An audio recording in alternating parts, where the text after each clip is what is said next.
suis mangé une vague de haine dans les commentaires. J'ai découvert ce qu'était l'armée du Front National. T'as des gens, ils ont un pote noir, un pote Ouais, j'ai un asiate, pote un arabe. pote indien ou un pote japonais. Bah non, tu connais pas tous les japonais, quoi. Il y a des japonais qui sont extravertis, tu vois, aussi. Personne n'est sur le marché du halal. C'est compliqué de travailler avec eux. J'ai signé Géladal, point B. Enfin En bref. plus, c'est des gros chiffres d'affaires. Bien sûr. Ouais. Je jouais pour gagner. Je joue pour gagner. Je laisse gagner personne, je laisse même pas gagner un enfant. Ah, moi non plus. Ouais, mais le français, attention à ce que je dis, mais la culture française, elle est très très hermétique à la critique, je trouve. Salut à tous les amis, bienvenue dans ce nouvel épisode du podcast. Aujourd'hui, une invitée que je viens de rencontrer. Vous avez en direct live notre rencontre. Laetitia, merci beaucoup d'être là. Bah écoute, avec grand plaisir. Merci d'avoir accepté l'invitation. Bah merci pour l'invitation. Ça s'est planifié il y a quelques semaines, elle était à droite, à gauche, etc. Exactement. Elle a eu des péripéties pour arriver jusqu'ici, mais elle est là, elle est en pleine forme et elle va nous délivrer un max. Première question, au-delà de te présenter, comment tu vas ? Bah écoute, je vais trop bien. Pleine forme ? Ouais, pleine forme. Trop cool. Fin d'année, qui dit fin d'année dit peut-être des projets. C'est quoi un peu le mood ? Bah là, en fait, j'étais pas mal à l'étranger ces derniers temps. Donc là, je reviens un peu dans ma grotte et à Paris, quoi, en fait. Et début donc, du charbon. Voilà, et là, je suis en mode... je travaille sur une formation en ligne. Ok, trop bien. Donc, je suis à fond dedans pour l'instant pour essayer de la sortir normalement dans pas très longtemps. Ok, et quand tu dis formation en ligne, c'est du coup une formation dédiée aux commerciaux ? Alors, ce sera commerciaux et fondateurs d'agences, en gros. Globalement, c'est une formation que je veux... parce que ça fait longtemps que je me disais, est-ce que je vais faire une formation ou pas, etc.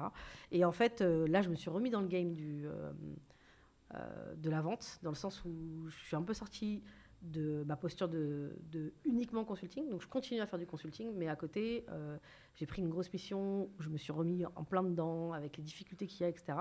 Du coup, ça m'a permis aussi de voir que le playbook de vente, il évolue quand même pas mal en fonction de ce que j'ai fait avant. Okay. Et quand je dis avant, c'est il y a tant d'années que ça. Ouais. Voilà. Et maintenant, avec le contexte actuel. Et donc, ce que j'ai envie, c'est un peu de faire une formation qui est basée sur tous les apprentissages que je suis en train de faire là, actuellement. Et qui soit quelque chose en fait, de mouvant à chaque fois. Donc, probablement dans 3 mois, s'il y a des choses que je trouve qui sont plus d'actu, de killer un module et de le ramener. Et d'avoir un peu un truc que je file aux sales en mode... Tu vois, quand tu es sales, tu as été de sales. Il y a des moments où tu n'as pas envie de te prendre la formation qui fait de A à B. Tu as envie de te dire, en fait, là, j'ai un sujet là-dessus. J'ai envie de savoir... Contrôle F. Voilà, qu'est-ce que toi, tu dis sur ça ? Ouais. Est-ce que tu peux m'inspirer pour me débloquer sur un truc ? Donc, c'est un peu comme ça que j'essaye de la penser. Trop bien. Donc, j'espère que ça va plaire. Et moi, je crois beaucoup dans mes coachings, parce que moi, du coup, aujourd'hui, je coach la plupart du temps. Je crois beaucoup au mimétisme, tu sais, dans le sales. Ouais, complètement. Et là, ce qui m'a interpellé dans ce que tu as dit, c'est comment toi, tu le dis ? Comment toi, Laetitia, en qui j'ai confiance, tu ferais les choses. C'est ça. Parce que moi, souvent, les coachés, je leur donne la tech de base et ils n'y arrivent pas. Ouais. J'aide, vas-y, fais-le. Et moi, je crois beaucoup au lead par l'exemple, tu vois. T'es de sales, donc j'imagine que du coup, forcément, tu emmènes tes commerciaux avec toi, ils te regardent et c'est comme ça qu'ils apprennent. Quoi. 100%. Et toutes les formations que je faisais, d'ailleurs, beaucoup de prospects, etc., je prenais le téléphone avec les équipes et j'adorais ce moment où tu leur montres que c'est possible. Ouais. Et au-delà de toi, ta fierté perso, c'est quand lui, derrière, il signe un deal. Et il est content, ouais. Exactement. Ouais. Et d'ailleurs, c'est pour ça que là, j'ai bougé vers le coaching. C'est que ta réussite, même si elle peut être incroyable, c'est une réussite. C'est vrai. Alors que moi, je kiffe l'idée de me dire, tu as des multiples réussites dans la vie. Complètement. Donc, on peut suivre ça sur LinkedIn, j'imagine. Ouais, carrément. C'est ton canal principal. C'est mon canal principal. J'ai une chaîne YouTube que j'essaie de développer, mais qui est très différente. En fait. Ouais, et qui est très très cool à regarder. Ah, c'est cool. La chaîne YouTube, j'ai tout regardé. Il n'y a pas 50 vidéos. J'ai juste de commencer. Ouais. Et mais YouTube est compliqué. Hein. Tu trouves ? Écoute, je trouve que c'est compliqué dans le sens où, tu sais, en fait, quand tu écoutes les créateurs de contenu, il y a des moments où, je sais pas si ça t'est arrivé toi, mais t'as le sentiment que ils te racontent des trucs, tu fais moi, ça va pas se passer comme ça. Tu vois, genre le côté un peu... Et si, ça se passe en fait, comme ça, guys. C'est ça.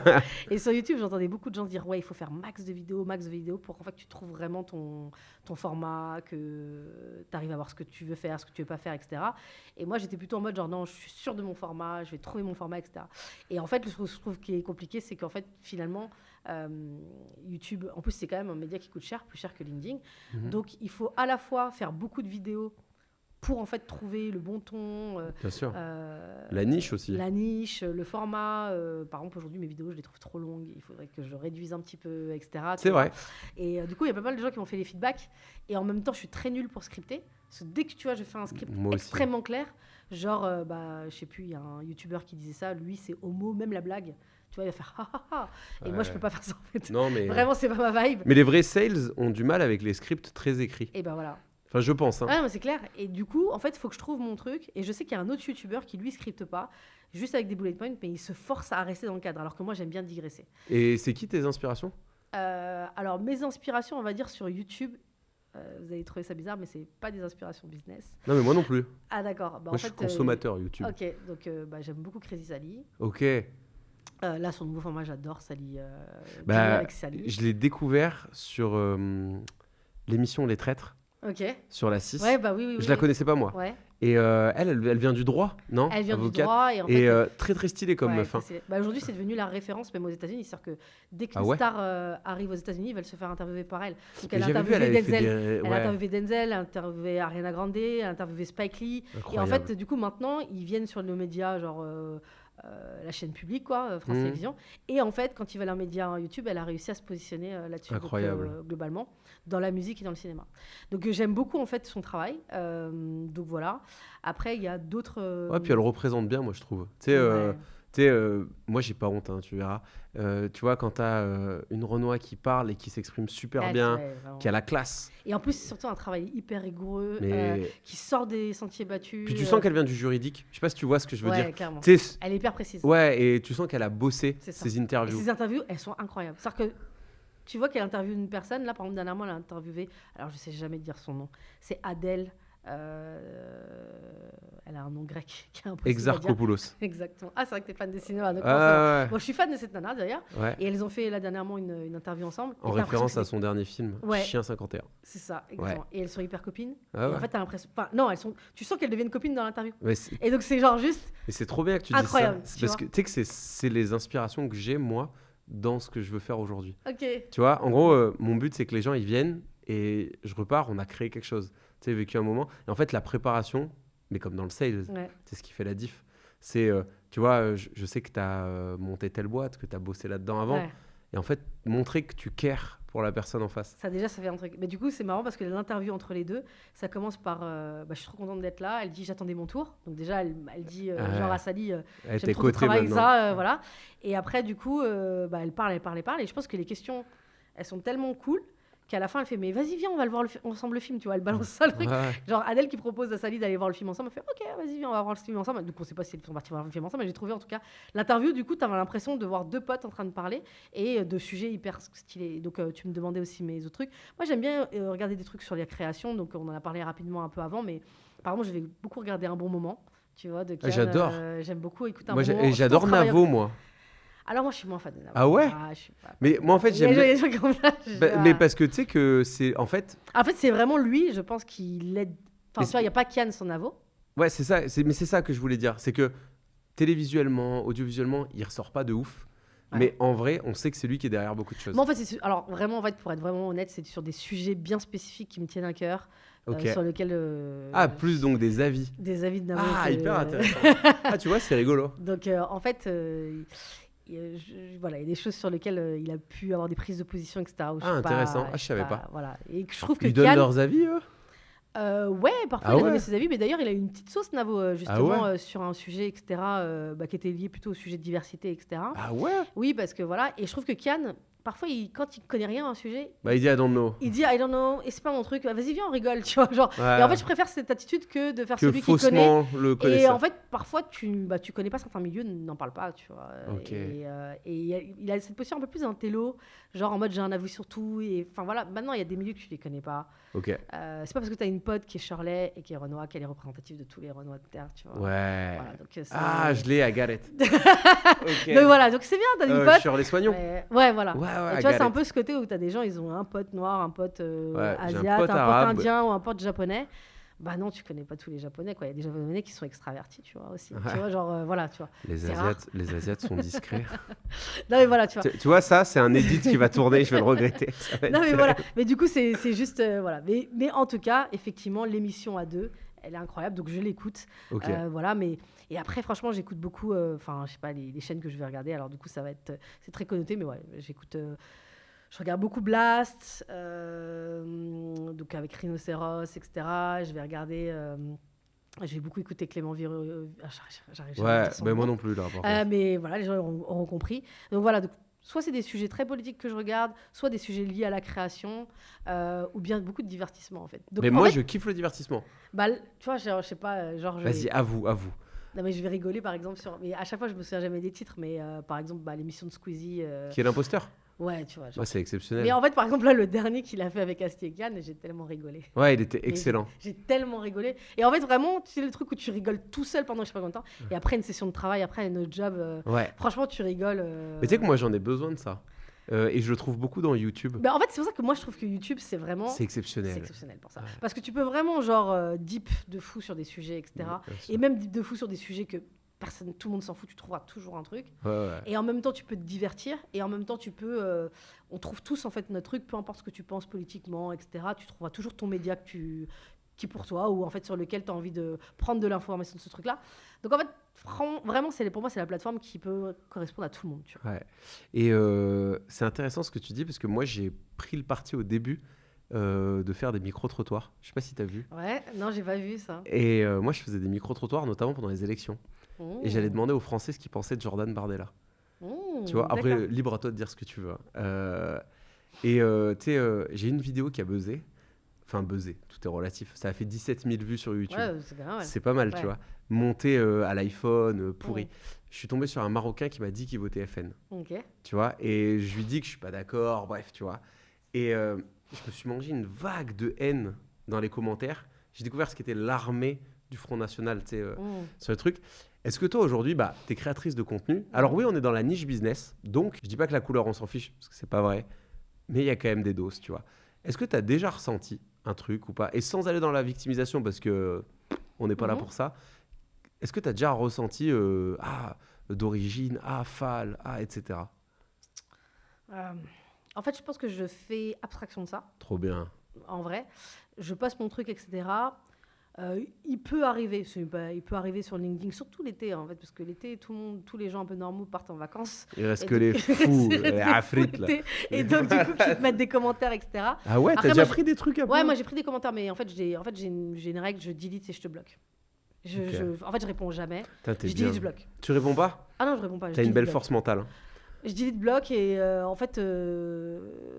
En vrai, non, j'ai pas le temps. Vraiment, je delete, je bloque. Et en fait, parce que si je commence à répondre, je vais répondre à tous.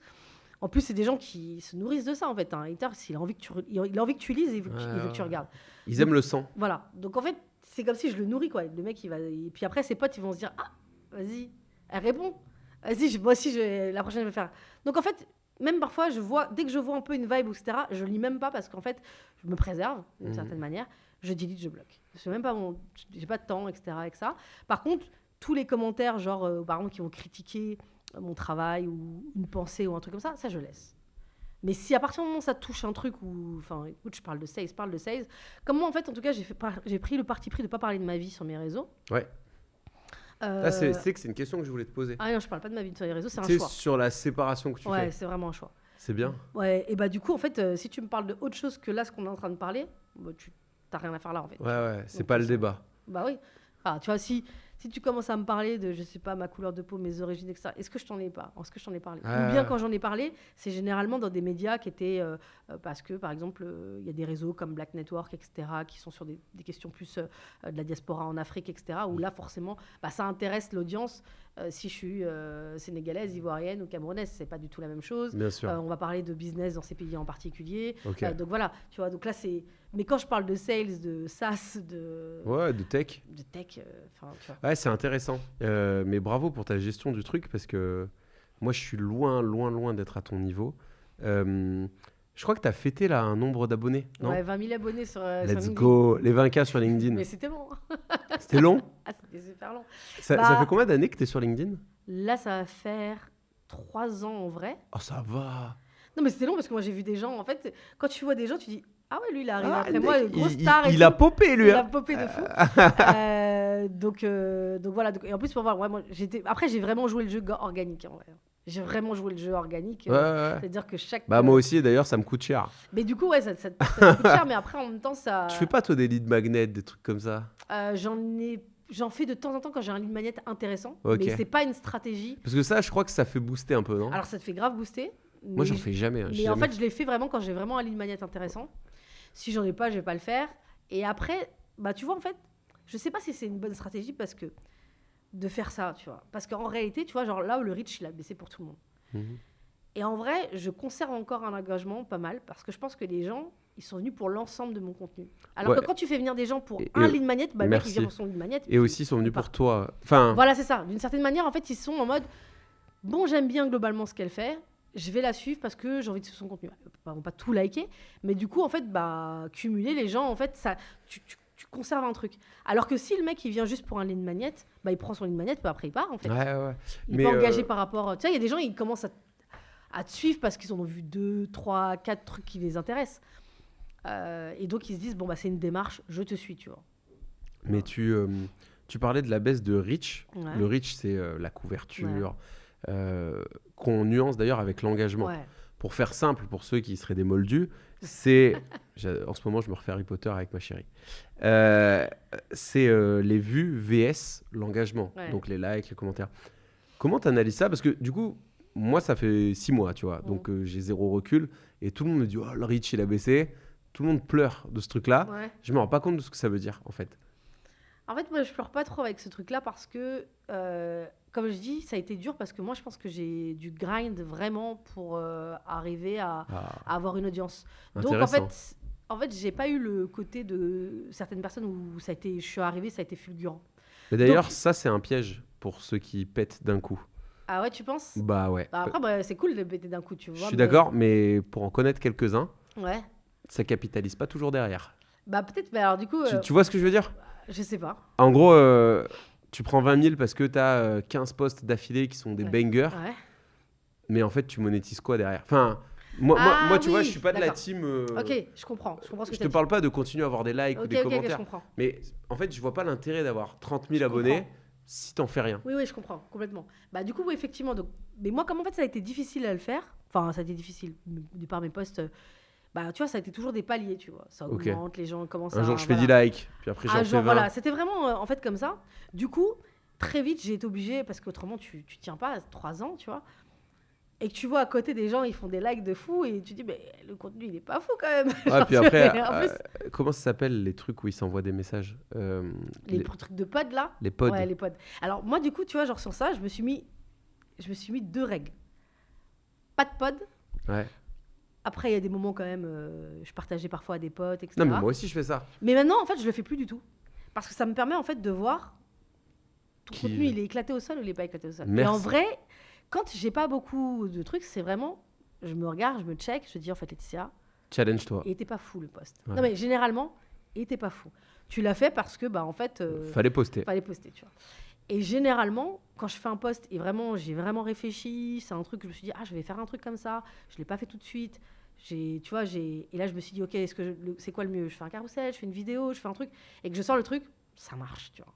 Donc, je trouve que ça, c'est pas une bonne idée le pod, parce que tu peux jamais finalement savoir. Tu vois, dans une période où justement le reach, il est pas très bon, tu sais pas en fait ce que les gens aiment de toi, tu vois. Et on parlait de Basile en off. Moi, Basile, il m'a expliqué quelque chose et il m'a rassuré sur YouTube aussi.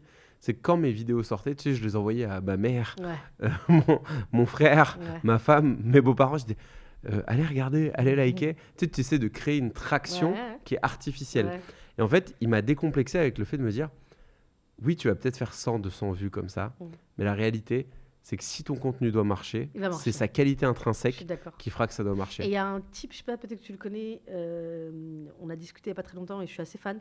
Il est parti vivre à Dubaï, il s'appelle Mohamed, il accompagne, je crois que c'est lui qui accompagne la chaîne de Yomi, je crois qu'etc. Il est, ok, je connais pas. Bref, en tout cas, il est assez doué. Et en fait, en gros, il accompagne pas mal de youtubeurs. Et des youtubeurs qui ont à peu près 1 million de... Ok, donc du lourd, quoi. Du lourd. Et en fait, il me dit, algorithme, titre, etc. C'est pas ça qui fait une bonne vidéo. Mais non, les gens, ils restent ou pas. Et en fait, le truc, c'est ça. Et moi, j'ai des vidéos, franchement... Mais toi, t'as des bons scores, en vrai. Ça va, mais par contre, quand j'ai fait des vidéos avec d'autres personnes, par exemple, typiquement, je suis passée dans un podcast, le podcast de Black Network, et lui, il a que des stars. Mais genre vraiment des stars, hein, soit des ministres, soit des stars, etc. On m'a dit ministre, bah. Non, il a la ministre Morano, il a eu pas mal de stars, il a eu Mokobe, il a eu des... Ah ouais, voilà, parce qu'en fait, c'est un milieu où, en fait, voilà. Et du coup, moi, je parle de sales là-dedans, je me suis dit, ça va jamais marcher, les trucs, les gens n'ont rien à faire, tu vois. Et en fait, la vidéo, elle a pété. Et je suis bien positionnée par rapport aux gens. Et en fait, vraiment, ces miniatures, il le sait, donc il ne va pas se vexer. Je lui dis tous les jours, change de minia. Elles sont éclatées au sol. Et donc, je me suis dit, en fait, c'est pas la minia. C'est vraiment si les gens, ils sont en mode genre, c'est intéressant, ça m'intéresse pas ou Tu pas. connais Guillaume Moubèche? Ouais, le CEO de l'Emlist. Il a fait ses vidéos où, en fait, il y avait juste sa tête, et lui, il n'y avait pas de minia. Pose, il appelle ça le format RAW, comme ça. Il met un extrait de lui quand il parle. Et juste, en fait... Après, moi, j'ai écouté. Et en plus, c'est très sales, ce qu'il fait. Ouais. Tu sais, il parle de comment il a fait péter l'Emlist. J'en ai écouté une où il parlait et je trouvais que c'était cool qu'il ait fait cette vidéo. Comment elle s'appelle? Il explique... Sur les BSPCE. Ah, ok, intéressant. Moi, je l'ai écouté sur comment booster une équipe sales dans un monde SaaS ou tech. Ok. Parce que je te l'ai pas dit, mais moi, j'adore les SaaS. Ok. Tu vois, et la première mission que j'ai prise quand je me suis lancé à mon compte, c'était un petit peu Head of Sales partagé dans un SaaS. Okay. Et j'ai une affection particulière pour la tech, que je sais pas expliquer d'ailleurs. Mais c'est cool, la tech. J'aime les joujoux, et tu sais, enfin, je sais pas toi, mais moi je suis pas un gars de la tech, je suis pas ingénieur. Et donc, mais j'ai toujours été... Pareil, j'ai toujours été dans le milieu... Et en fait, même j'ai une fascination pour ces gens-là, parce que pour moi, c'est eux un peu les vrais héros du monde. Tu sais, ces ingénieurs qui inventent des choses, qui nous permettent d'avoir ce micro, etc. etc. C'est vrai. Et pour moi, mais parce que moi, je suis familier de notre super pouvoir, qui est celui de parler, d'échanger, bah, c'est pas un super pouvoir. Tu vois ce que je veux dire? Je suis d'accord. Et eux, ils envieraient de fou peut-être notre capacité à... Je pense qu'ils ont envie de fou. Mais bien sûr. Ouais. Et en fait, c'est pour ça que je suis un peu fan de eux et que j'ai toujours adoré travailler avec les profils geeks, tu vois. Intéressant. Moi, j'ai toujours travaillé du coup avec des profils geeks aussi. Donc, Toi, tu as un parcours qui est quand même hyper rempli. Franchement, moi, j'ai écouté une interview que tu as donnée il n'y a pas longtemps. C'est un profil tech, le mec qui t'a interview. Je sais plus ce que c'était. Voilà, j'arrive pas à me souvenir. Et j'ai écouté hier, j'ai pris le train pour venir à Paris et je t'ai écouté, tu vois, pendant genre 1 heure et quelques. Et en fait, ce que j'ai retenu moi de ton parcours, c'est que en vrai, t'as pas fait que du sales, quoi. T'as monté boîte, il y a eu du recrutement, des partenariats, l'inbound, l'outbound. L'outbound marche plus, l'inbound marche plus. Ok, on va aller faire ci, on va aller faire ça. Ma question, qui est très claire, c'est aujourd'hui, c'est quoi tes grands champs de compétences? Moi, je pense que mon gros champ de compétences, tu sais, je pourrais pas te dire, évidemment, c'est le sales, mais je pense que j'en ai 2. C'est ma capacité à connecter avec des gens. Ok. Je dirais même 3. Ma capacité à générer de la confiance et troisièmement, à m'adapter, à être caméléon dans toute situation, de pouvoir me débrouiller. Mais c'est un peu les patterns d'ailleurs qu'on retrouve chez les très bons sales. Et c'est pour ça en fait. D'ailleurs, il n'y a pas très longtemps, je discutais avec une pote qui avait du mal un peu à trouver sa voie et je lui disais en fait, ton problème c'est que tu cherches un métier qui va aller, alors qu'il faut que tu te connectes sur qu'est-ce que tu fais facilement. Ouais. Et je pense que des gens comme toi et moi, en fait... Mais t'as pas l'impression de bosser? Moi, j'ai pas l'impression de bosser quand je connecte avec les gens. Quand je dis générer la confiance, c'est que les gens facilement me font confiance, etc. Et sur le côté des caméléons, c'est le côté... quand tu es sales et tu sais, as un produit, on va être clair, hein, la plupart des produits qu'on vend, c'est pas l'Emlist qui se vend tout seul. Tu vois. Non. Donc, c'est des produits où c'est dur, il faut aller chercher les gens. Il faut mouiller la chemise. Il faut mouiller la chemise. Il faut mouiller la chemise. Et donc, du coup, en fait, il faut que tu trouves des solutions. Je n'ai pas de marketing, j'ai pas une super brand. Comment je fais pour que les gens me découvrent? Donc, effectivement, tu vas faire du partenariat, tu vas prendre un micro, tu vas faire un podcast. Tu as tout compris. Voilà, mais tu sais que ce qui est intéressant de fou dans ce que tu dis, c'est que moi, dans toutes les boîtes où j'ai été, j'ai fait des multis, j'ai fait des plus petites, j'ai fait de la start-up. Ce qui m'a toujours plu et challengé, c'était cette phase de démarrage. Ah, ok. Et moi, j'aime beaucoup l'early stage. Hein. J'aime énormément les boîtes. Mais c'est dans cette interview, là, tu parlais de early stage et des boîtes qui t'accompagnaient. Et moi, ce que j'aime, c'est même... tu sais, j'ai l'impression que le premier pas est souvent le plus dur. C'est vraiment le plus dur. Et tu sais, emboîter le pas et mettre en place les process et faire en sorte que derrière ça roule. C'est d'ailleurs pour ça, moi, que j'ai arrêté mon job à la fin. C'est que la boîte, elle tournait. Il y avait 12 sales sous moi. On a ouvert UK, Espagne, Belgique. Ils étaient forts. Et en fait, ils étaient même... c'est pas ça. Tu peux toujours, tu Il y fais avait des 5 nouveaux millions, challenges, mais tu peux en faire 10. Ouais. Mais en fait, ça m'excitait pas plus que ça. Et je me suis dit, j'ai adoré leur transmettre. Du coup, je veux transmettre aujourd'hui au plus grand nombre. Toi, c'est quoi un peu ta vision? Oui, tu es sales coach, mais tu as encore des missions de consulting. C'est pas du coaching, hein, le consulting. C'est différent. C'est quoi aujourd'hui un peu tes casquettes? J'en ai 3 en fait. J'ai le consulting, où généralement je prends une boîte que je vais suivre, typiquement une boîte qui est en retard sur son chiffre d'affaires. Comment je vais essayer de faire en sorte d'aller chercher qu'est-ce qu'il faut aller gérer, qu'est-ce qu'il faut changer. Les leviers à actionner. Pour pouvoir du coup voir comment on peut aller chercher la croissance. Ça, c'est la première chose. Donc ça, pour moi, c'est important parce qu'il y a un côté très intellectuel là-dedans, très stratégique. Le sales coaching, j'aime bien, mais sur certains profils. Par contre, tout ce qui est profil, tout m'a poussé à aller sur ce type de profil, mais j'ai un peu dit non, parce qu'en fait, je trouve ça intéressant d'apprendre à des débutants, mais qui ne sont pas commerciaux, ça m'ennuie.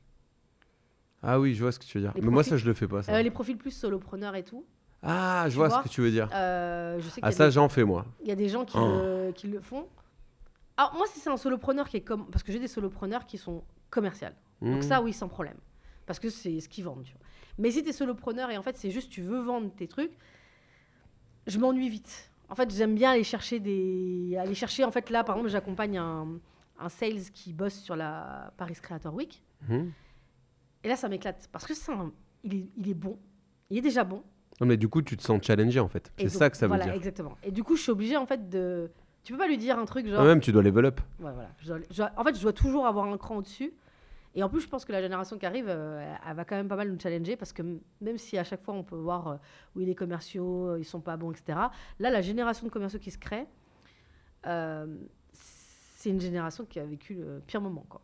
Genre, là, en ce moment, c'est la génération qui vit la crise, etc. Ceux qui en sortiront vivants, ceux-là, ils seront super forts. Ils seront super forts. Je suis d'accord avec toi. Donc, du coup, je pense qu'on commence à aller voir ceux qui s'accrochent et qui aiment le sales et qui vont pas abandonner parce que c'est dur et qui cherchent en fait des solutions. Et du coup, ces gens-là vont te challenger parce qu'ils sont en train de faire du sales dans une période qui n'est pas évidente. Donc, ils ont ce côté forcément caméléon, etc. Donc ça me plaît.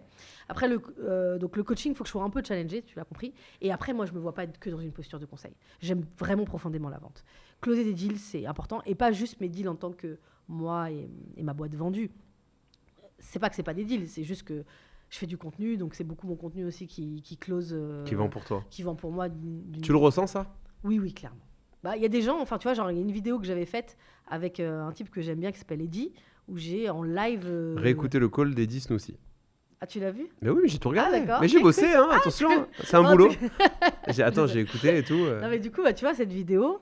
Au départ, on l'a fait vraiment pour se marrer. Vas-y, donne-moi un call. En plus, franchement, il fallait avoir le courage de me donner un call. De s'afficher. Et en plus, surtout que c'est l'ancien sales manager LinkedIn, mais il a fait Meta et il a fait Salesforce. Donc, c'est pas un... mais lui, il est quand même, moi, je trouve high level en vrai. Il est assez high level. En plus, il est drôle, etc. Et donc, il est smart. Il est très, très smart.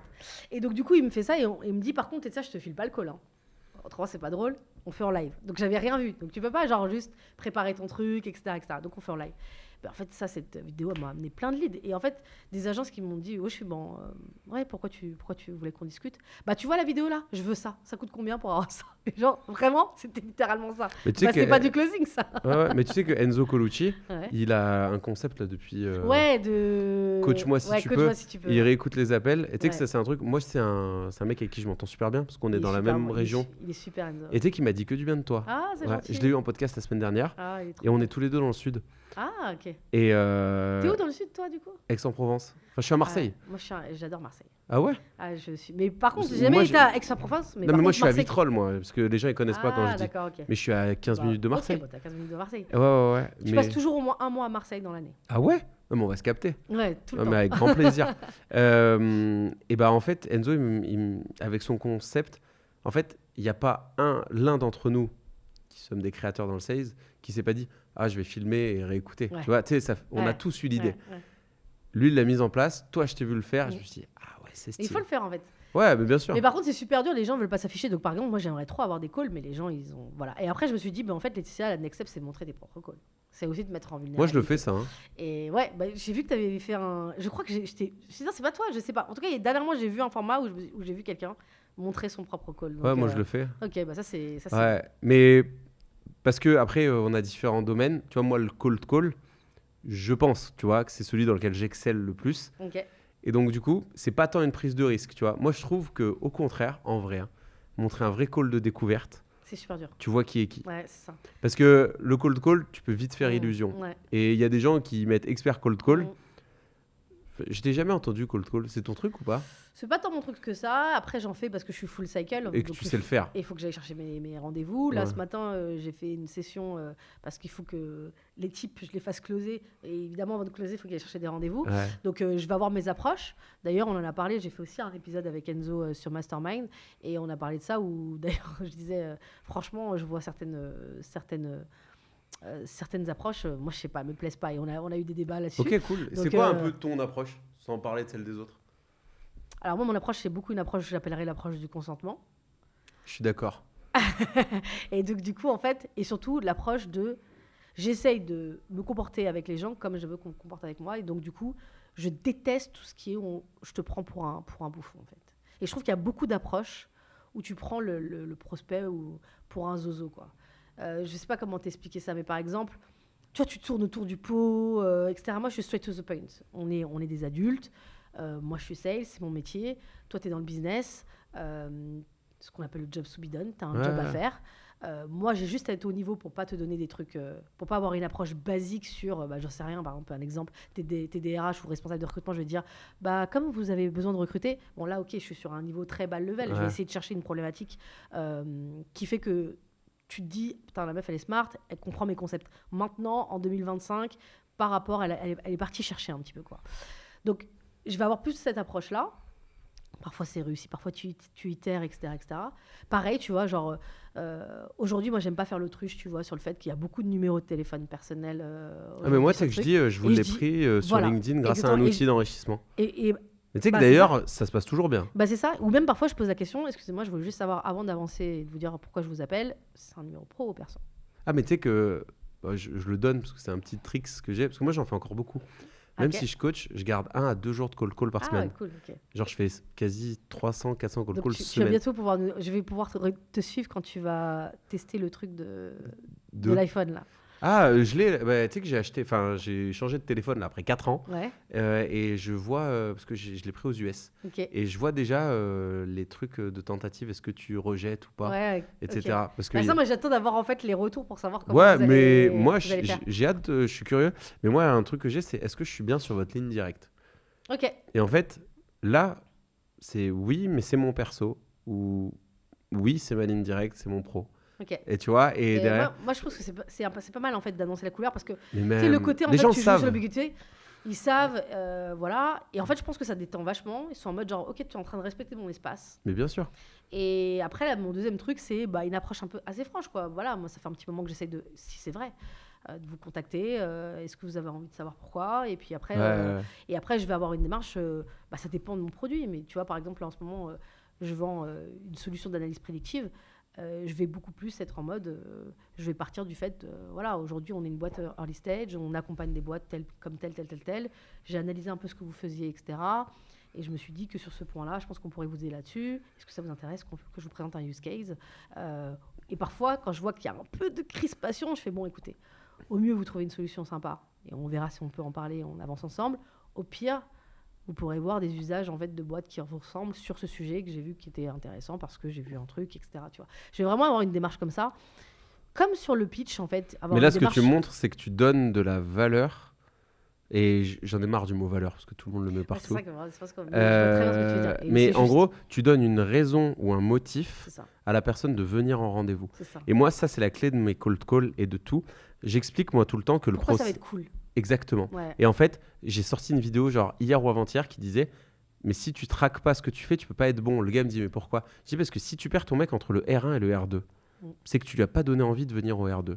Si tu le perds entre t'as des no-shows en R1, c'est que ton cold call, il n'était pas pertinent. Et en fait, les gens voient la vente comme tout le process. Mais en fait, non. Chaque étape est une vente. Et tu vends le rendez-vous d'après. Tu vends la step d'après. Moi, j'aime bien dire... des mini-jalons. Voilà, ton closing rate, c'est l'addition de mini et taux de conversion. 100%. Mais tu sais, quand tu parles sales avec les gens, tu vois vite le degré de j'ai théorisé ce que je fais. Et en fait, c'est là où tu vois qui est vraiment chaud et qui ne l'est pas. Tu vois, moi, j'ai vu tes vidéos et tu vois, je bosse avec Skelesia dans lequel tu es passé. Il n'y a pas une personne qui m'a dit « Ah, Laetitia, bancal ». Tout le monde a dit « Laetitia, c'est carré ». J'ai vu tes vidéos, je fais « C'est cool ». Non, mais parce que la tech, on peut dire ce qu'on veut. Tu vends pas à Jean-Michel Tartampion dans le coin de la rue. C'est pour ça qu'il y a des fois, il y a des... Je trouve que, tu vois, moi d'ailleurs, c'est pour ça que j'ai commencé à faire du contenu à la base. J'avais pas du tout de velléité de monter une boîte au départ parce que moi, j'avais vendu ma boîte. Dans le recrutement ? Ouais, qui s'appelait C-Cube. J'ai pas monté ça, j'avais 3 autres associés. Et donc, du coup, en plus, j'étais rincée, j'étais fatiguée. Enfin, voilà. Donc, et puis à ce moment-là, beaucoup de gens me disaient, t'as un peu le truc, c'était ma première boîte. Mais tu l'as vendu style Exit, tout ça ? Oui, à Hello Work. Donc Hello Work oui, je l'ai entendu dans l'interview. Si, donc du coup Hello Work est en fait ça a intégré bravo. Donc du coup parfois il y a écrit Laetitia Fall Head of Sales et cofondateur d'Hello Work. Non, c'est juste qu'ils ont delete le compte C-Cube, mais oui, en fait, ils l'ont intégré. Maintenant, tu as un directeur. La dernière fois, j'ai vu qu'il y avait un directeur commercial de C-Cube qui regardait mon compte. Donc, voilà, je suis complètement inutile. Je ne sais pas du tout ce qui se passe aujourd'hui dans la boîte. Elle tourne. Enfin, voilà. Mais oui, en fait, on a monté la boîte jusqu'à 60 collaborateurs et autofinancé, tu vois. Donc, incroyable. Tu avais zéro dette. Non, en fait, on avait zéro levée de fonds. Et en fait, toutes les personnes, toute la construction. Donc, ça a été... J'en ai eu honte pendant une grosse période parce que je voulais faire comme tout le monde, tu vois, avoir une boîte qui avait levé des fonds, comme Welcome, etc. C'était mes concurrents de l'époque.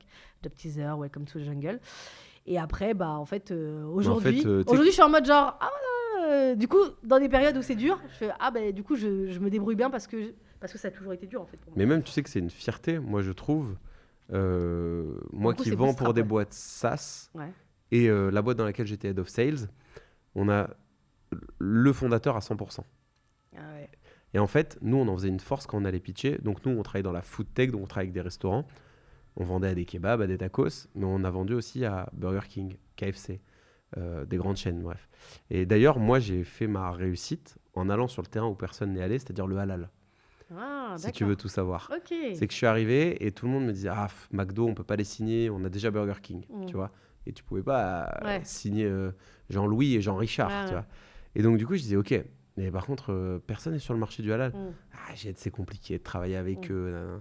J'ai signé Geladal, Point B, enfin bref. C'est des gros chiffres d'affaires. Bien sûr. Ouais. Et aujourd'hui, ça a été racheté par des grosses multi qui s'appellent SRQP, qui a racheté, par exemple, Geladal, tu vois. Ouais. Et il faut parfois oser aller dans des terrains où les gens ne vont pas. Complètement. Et toi, je trouve, quand j'entends ton parcours, quand même, t'as quand même osé un peu, tu vois. Ah oui, j'ai carrément osé. Mais par rapport à ce que pris des risques même, en vrai. En fait, je dirais pas que j'ai pris des risques parce qu'en vrai, si je prends des risques, j'ai pas pris des risques. En fait, j'ai su vraiment ce que je voulais. Ok. En vrai, j'ai été à Epitech pendant, tu vois, longtemps et c'est déjà là où j'ai rencontré beaucoup de techos. Donc, c'est notre copain en commun. Et surtout, j'ai rencontré des gens qui m'ont un peu inspiré, dont un qui s'appelle Solomon Hikes, qui est peu connu alors que le mec, il a monté une boîte incroyable, qui est .cloud, qui était .cloud, qui est Docker. Okay. En fait, aujourd'hui, toutes les applis, elles tournent sur Docker. Ouais, sur Docker, bien sûr. Voilà, donc c'est une billion compagnie, mais le mec, je crois qu'il a même pas de 2 vidéos. Il a accepté de rentrer de faire une vidéo avec nous. Mais voilà, il fait pas de personal branding, il s'en fout, là, il monte sa deuxième boîte, etc. Mais ce mec-là, en fait, c'est un des premiers à avoir fait Y Combinator. Il était dans les premières promotions. Il m'a grave donné envie d'être dans ce monde-là. Ouais. Ah, c'est génial. Voilà, il m'a grave donné envie de donner dans ce monde-là et je me suis dit, punaise, ce monde-là, j'ai l'impression là qu'il n'y a pas beaucoup de gens. Et en fait, le seul métier en fait sur lequel tu vois, en fait, ce que je disais, c'est que le sales, c'est ouvert un peu à tout le monde. Parce qu'en fait, comme tu l'as dit, il n'y a pas de tergiversation. Enfin, t'as pas à tergiverser. Soit tu fais des résultats, soit tu fais pas de résultats. Non, mais tu sais que le terrain, il parle. Ouais, mais du coup, ça veut dire que c'est un endroit qui est accessible à partir du moment où tu montes des résultats. Et on va dire que le premier, moi j'aime bien dire que les premiers salariés d'une boîte, d'une start-up, c'est comme si c'était des fondateurs. C'est des mecs qui ne dorment pas, ils font des non, mais tu travailles comme si c'était ta boîte. Voilà, ils font 50 heures par semaine, 60 heures par semaine. C'est des soldats. C'est ça, exactement. Et donc, du coup, moi, en fait, je voyais ce monde-là et ça, je me suis dit, j'aimerais bien aller là. Et en fait, quand je dis j'ai pas pris de risque, c'est que ce que je gagnais en fait à Epitech, je sais pas, à l'époque, je devais gagner dernier salaire, dernier, parce que au départ, j'ai commencé au SMIC, après, j'ai monté. J'ai dû gagner 35K, tu vois. Déjà, c'était un truc de ouf pour moi à l'époque, parce que je venais d'un monde où les gens ne gagnaient pas 35K. Ah, mais on est ensemble. Même mes potes, ils ne gagnaient pas 35K, parce que mes potes, c'était des littéraires. En salaire annuel, tu veux dire? Ouais, c'est ça. Et puis surtout, ils ne savaient même pas ce que c'était un salaire annuel, parce que, en gros... Les personnes... Ouais, c'était des profs, en fait. Dans le monde, oui, les gens normaux... les gens, ils ne parlent pas de 35K. Je vous le dis, hein, là, on fait genre et tout. Tu gagnes combien, frérot? 1008? Ça, tu vois ce que je veux dire? Les gens, ils parlent pas 1004. Déjà, quand il y a un 2 devant, tu... C'est ça. Donc déjà, en fait, moi, j'étais hyper contente. Je me suis dit, franchement, ça va, tu vois, voilà. Mais par contre, du coup, c'était pas fou, tu vois, c'était pas incroyable. Donc en fait, tu prends pas vraiment un risque quand tu pars. Et donc je me souviens d'ailleurs, en fait, à Epitech, quand je suis partie, le directeur, il m'en a un peu voulu parce qu'il voulait que je reste. Et pour lui, en fait, on t'a fait faire, tu vois, un gap, faut que tu restes, tout. Et moi, j'ai vu, du coup, j'ai rencontré mes anciens associés et je me suis dit, bon, le mec, il m'a dit, tu vas pas te payer pareil. Mais j'en avais rien à faire, en fait. Je lui ai dit, mais en fait... c'est pas comme si tu passes de 100 000 euros et tu pars et tu repars à 50, tu vois, tu t'en fous, tu te dis bon. Oui, tu veux dire la prise de risque n'était pas si grande. La prise de risque elle est pas si grande et je me dis là je peux m'éclater. Et il a joué la dette morale aussi un petit peu. C'est-à-dire ouais, voilà exactement. Et en plus moi je supporte pas ça. Ouais, mais moi non plus parce que je suis en mode genre en fait il faut comprendre que dans la vie tout est transactionnel. C'est ça, exactement.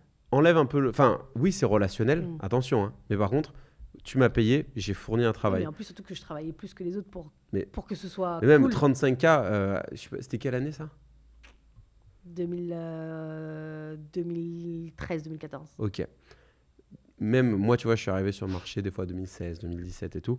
35K, quand tu sortais d'une école, c'était des fois les salaires. Moi, j'avais pas fait d'école, tu vois, c'est ça. Bien sûr. Et du coup, j'avais des gens. Mais t'as bien fait. Hein, si du coup, mais bien sûr, mais après lui-même, lui, il m'a dit que moi, comment j'avais bien fait. Enfin, je regrette. Si mes parents regardent, désolé, mais. Non, mais du coup, j'avais pas fait d'école, mais tu vois, genre, lui, je lui ai dit, à chaque fois en plus, je le challengeais, je lui dis, mais je comprends pas, lui, il est plus nul que moi, il gagne plus. Il a fait centrale. Ah, mais je comprends pas. Et moi, en fait, c'était des concepts que je connaissais pas, tu vois. Genre, mais moi non je suis pas allée dans des milieux comme ça. Et donc, du coup, je sais pas, bref, c'était pas vraiment une prise de risque. J'ai beaucoup fonctionné, en fait, là où je m'éclate. Et en fait, le kiff. Voilà. Le baromètre du kiff. C'est ça. C'est pas toujours judicieux. Spoiler alerte, c'est pas toujours ouf à suivre. Mais du coup, j'ai eu un super fit avec notamment celui qui était un de mes associés, mes CEO. On se ressemblait pas mal. Et il y avait ce côté aventure que je kiffais. Et écoute, c'était, je pense, la meilleure décision que j'ai prise. Parce que après, je pense que j'aurais même pas... Même si j'étais restée là-bas avec le même nombre d'années, j'aurais même pas pu avoir le salaire que j'ai. Et sans parler d'argent, si tu veux pas le communiquer, est-ce que ça a été... life-changing? Est-ce que ça a changé ta vie? Non, parce que je suis encore obligée de travailler, mais par contre, je me suis offert du temps. D'accord. Voilà, mais je suis obligée de travailler. Non, en fait, pour moi, cette boîte-là... Oui, t'as pas cassé le score. Non, je suis pas Guillaume Aubèche, quoi. Ouais, t'as pas pris 140 M. Non. Et en fait, le truc, et c'est surtout important à dire, c'est que moi, cette boîte-là, on va dire c'est une boîte brouillon. C'est un happy end parce qu'on l'a bien vendu. Trop bien. Mais c'est une boîte brouillon parce que, en fait, ça m'a permis d'apprendre vraiment... oui, toutes les facettes. Toutes les facettes et surtout, quelle boîte je ne remonterai pas.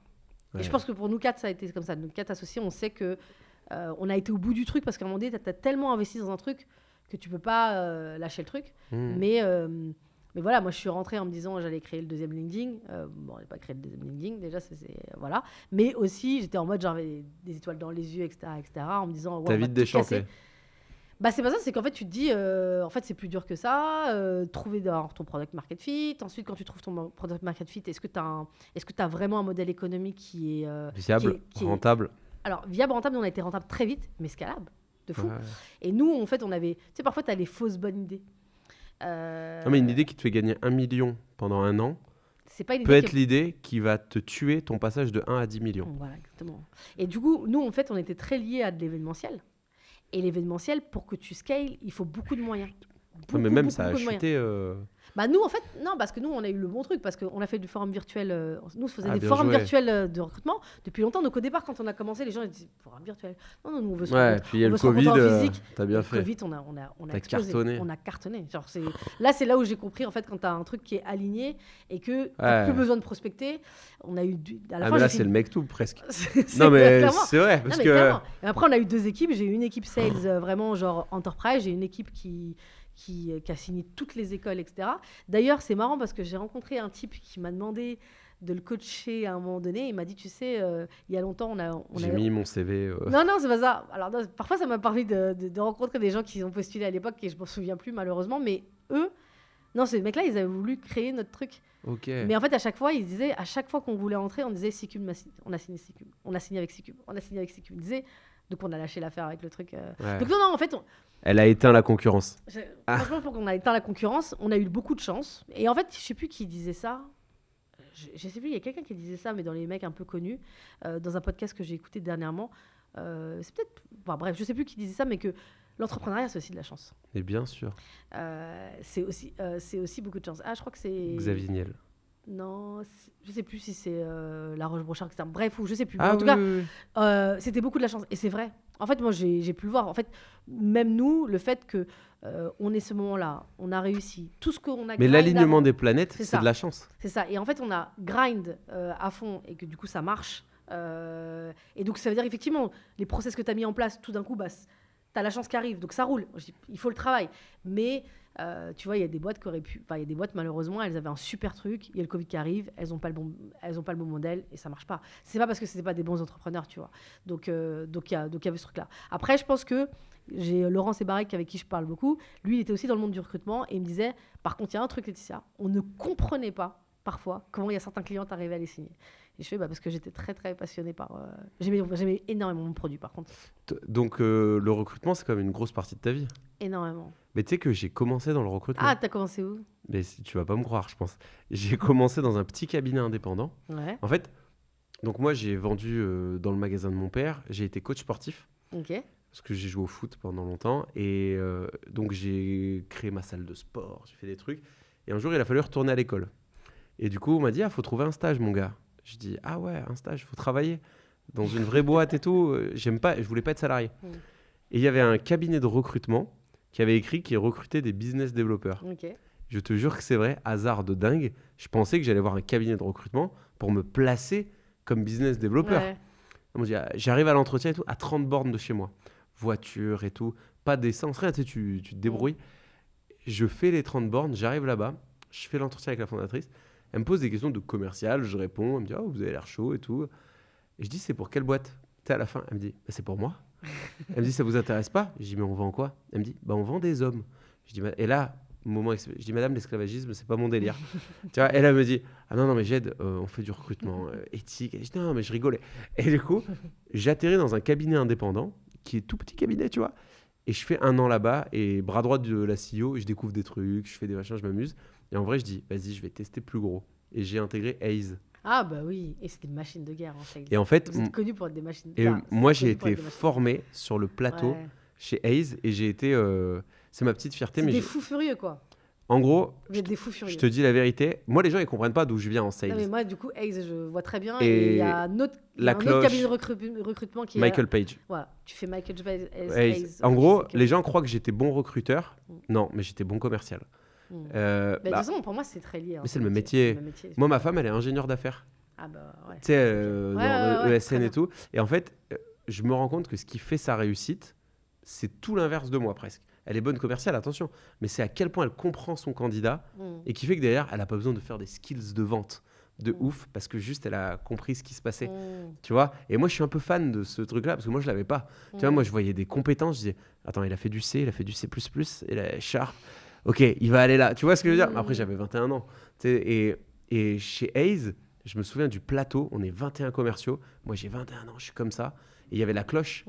Tu sais, et les Français ont du mal à entendre ça. Non, mais c'est clair, mais pour moi, Michael Page et Hays, c'est une super école de vente. Genre, les gens, ils ont du mal à comprendre. La cloche me rendait dingue. C'est-à-dire que oui, tu fais ça pour l'argent, parce qu'on aime tous le variable. Mais t'es à la compétition. Mais et même, je vais te dire un truc, la reconnaissance du plateau. Tu sais, j'ai tapé la cloche. Mais je pense que moi, les meilleurs sales, c'est souvent des gens qui ont besoin de reconnaissance. Mais bien sûr.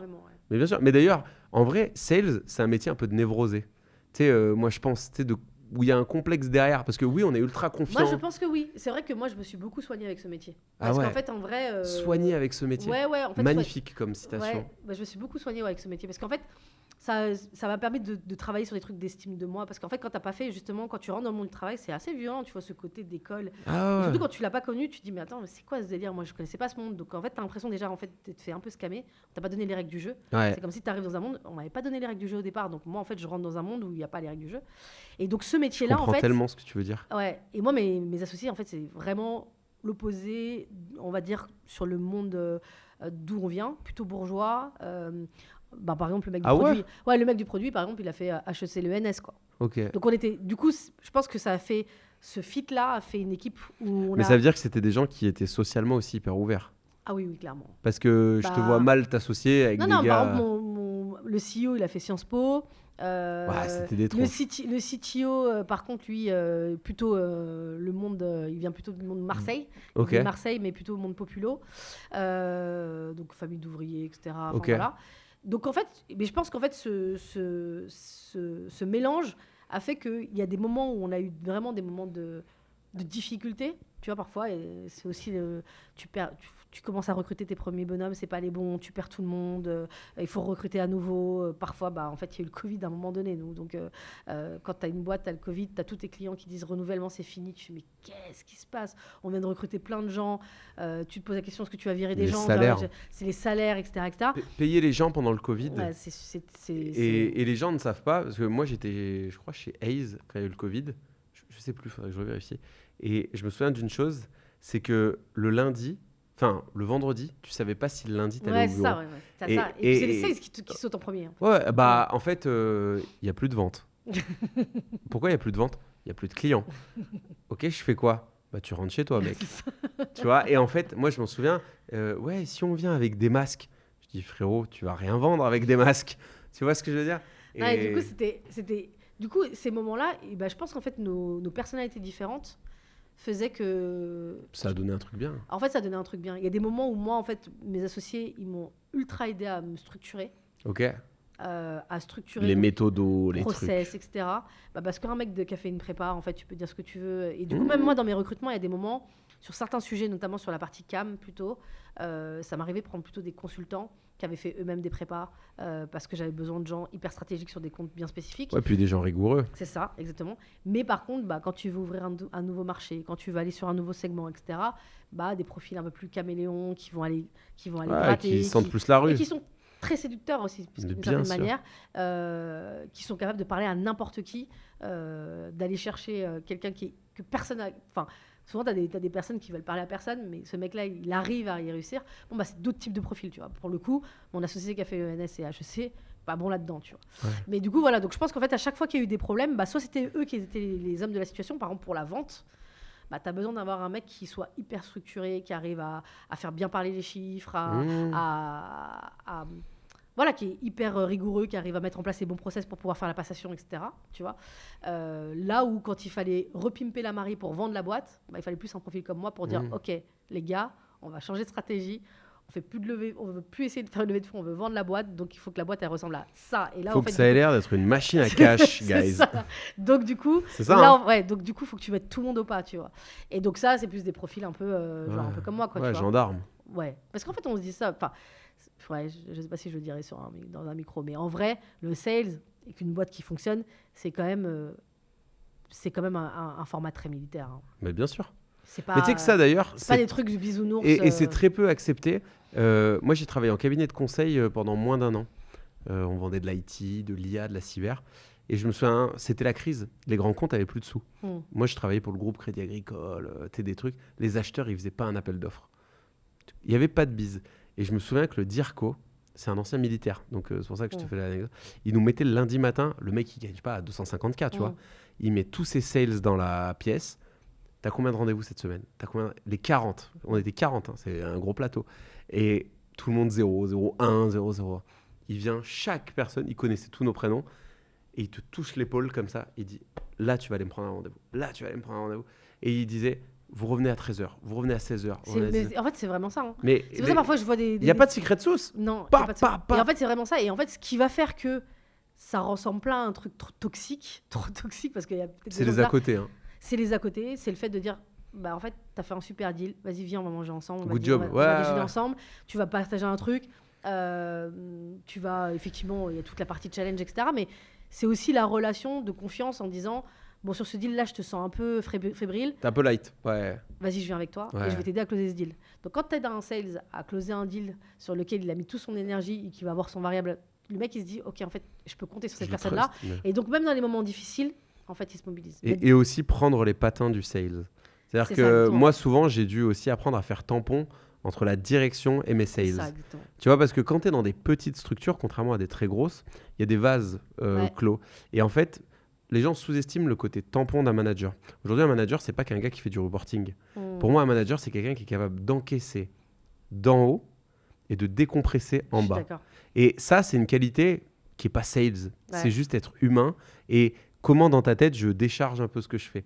Là, tu dis un truc qui est hyper intéressant, mais qui montre un peu de profondeur dans le sales, c'est oui, on peut mettre tout ce qu'on veut s'il n'y a pas de reconnaissance et donc d'adhésion, même d'adhérence des équipes. Tu sais, adhérer au sol, c'est être... Mais c'est pour ça que, tu les motives pas. Mais c'est pour ça que généralement, quand un head of sales se barre, toute l'équipe se barre. Après, tu prends les 6 prochains mois, ouais, tout le monde est parti. Et surtout quand il y avait de l'attachement et du truc. C'était vraiment leur mentor. Tu vois, moi, aujourd'hui, je suis contente parce que j'ai un podcast et donc, du coup, j'interviewe maintenant. Je commence à réinterviewer des gens que j'ai eus il y a longtemps. Des gens de mon équipe, tu vois. Il fallait que j'ai un peu de pause avant parce que j'ai voulu quand même... Mais tu vois, par exemple, un truc que j'ai trouvé...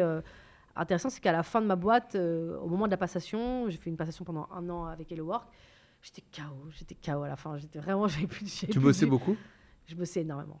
Moi, je suis quelqu'un que je suis quelqu'un qui bosse beaucoup, mais à l'époque, c'était T'étais acharné de taf.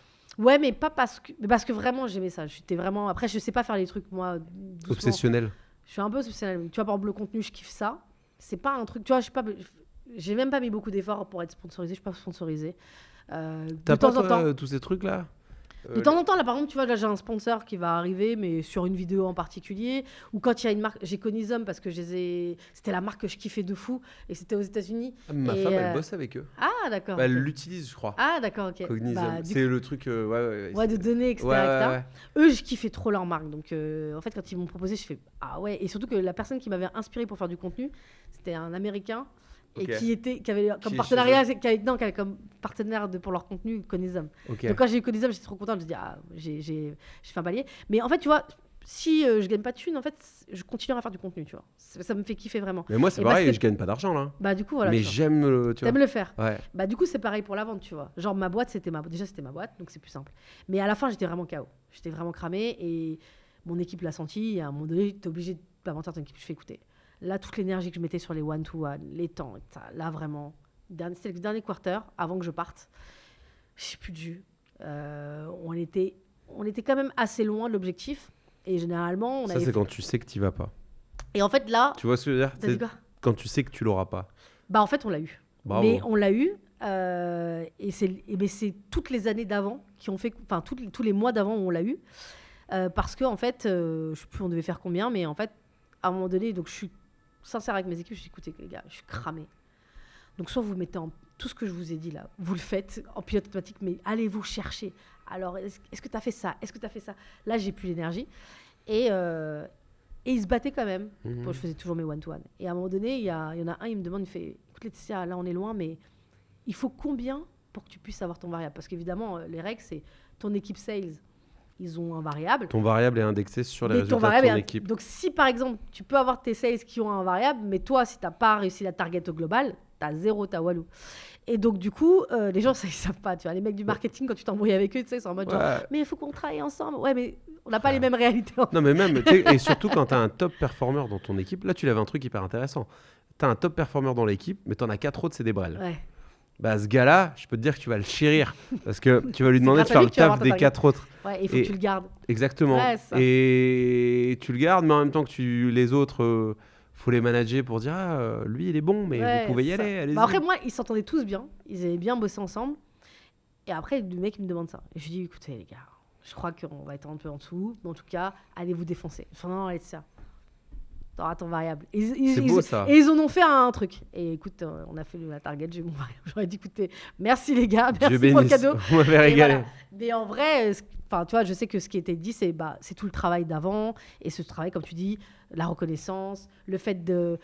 en fait, le mec, il est en galère sur sa propale. Toi, tu as envie d'aller avec tes potes. Et en fait, il est 18h. Et tu te dis, vas-y, je vais l'accompagner sur sa propale. Ça me saoule. Mais tu vas être à côté. Le mec, il s'en souvient de ça. Il sait que tu étais là alors que tu avais envie d'être avec tes potes, tu étais vénère. Parce que tu lui montres que tu étais vénère. Je vais pas raconter l'histoire parce que j'ai déjà raconté 10 fois dans les émissions. Mais comme ça, toi, tu le sais, quand j'étais chez Hayes, le directeur régional, j'avais une semaine d'alternance. Et le directeur régional, il se pointe. Et il me dit, t'as pas une prospe, toi, cet après-midi? Et moi, j'habitais à Grenoble. Moi, je suis de Grenoble.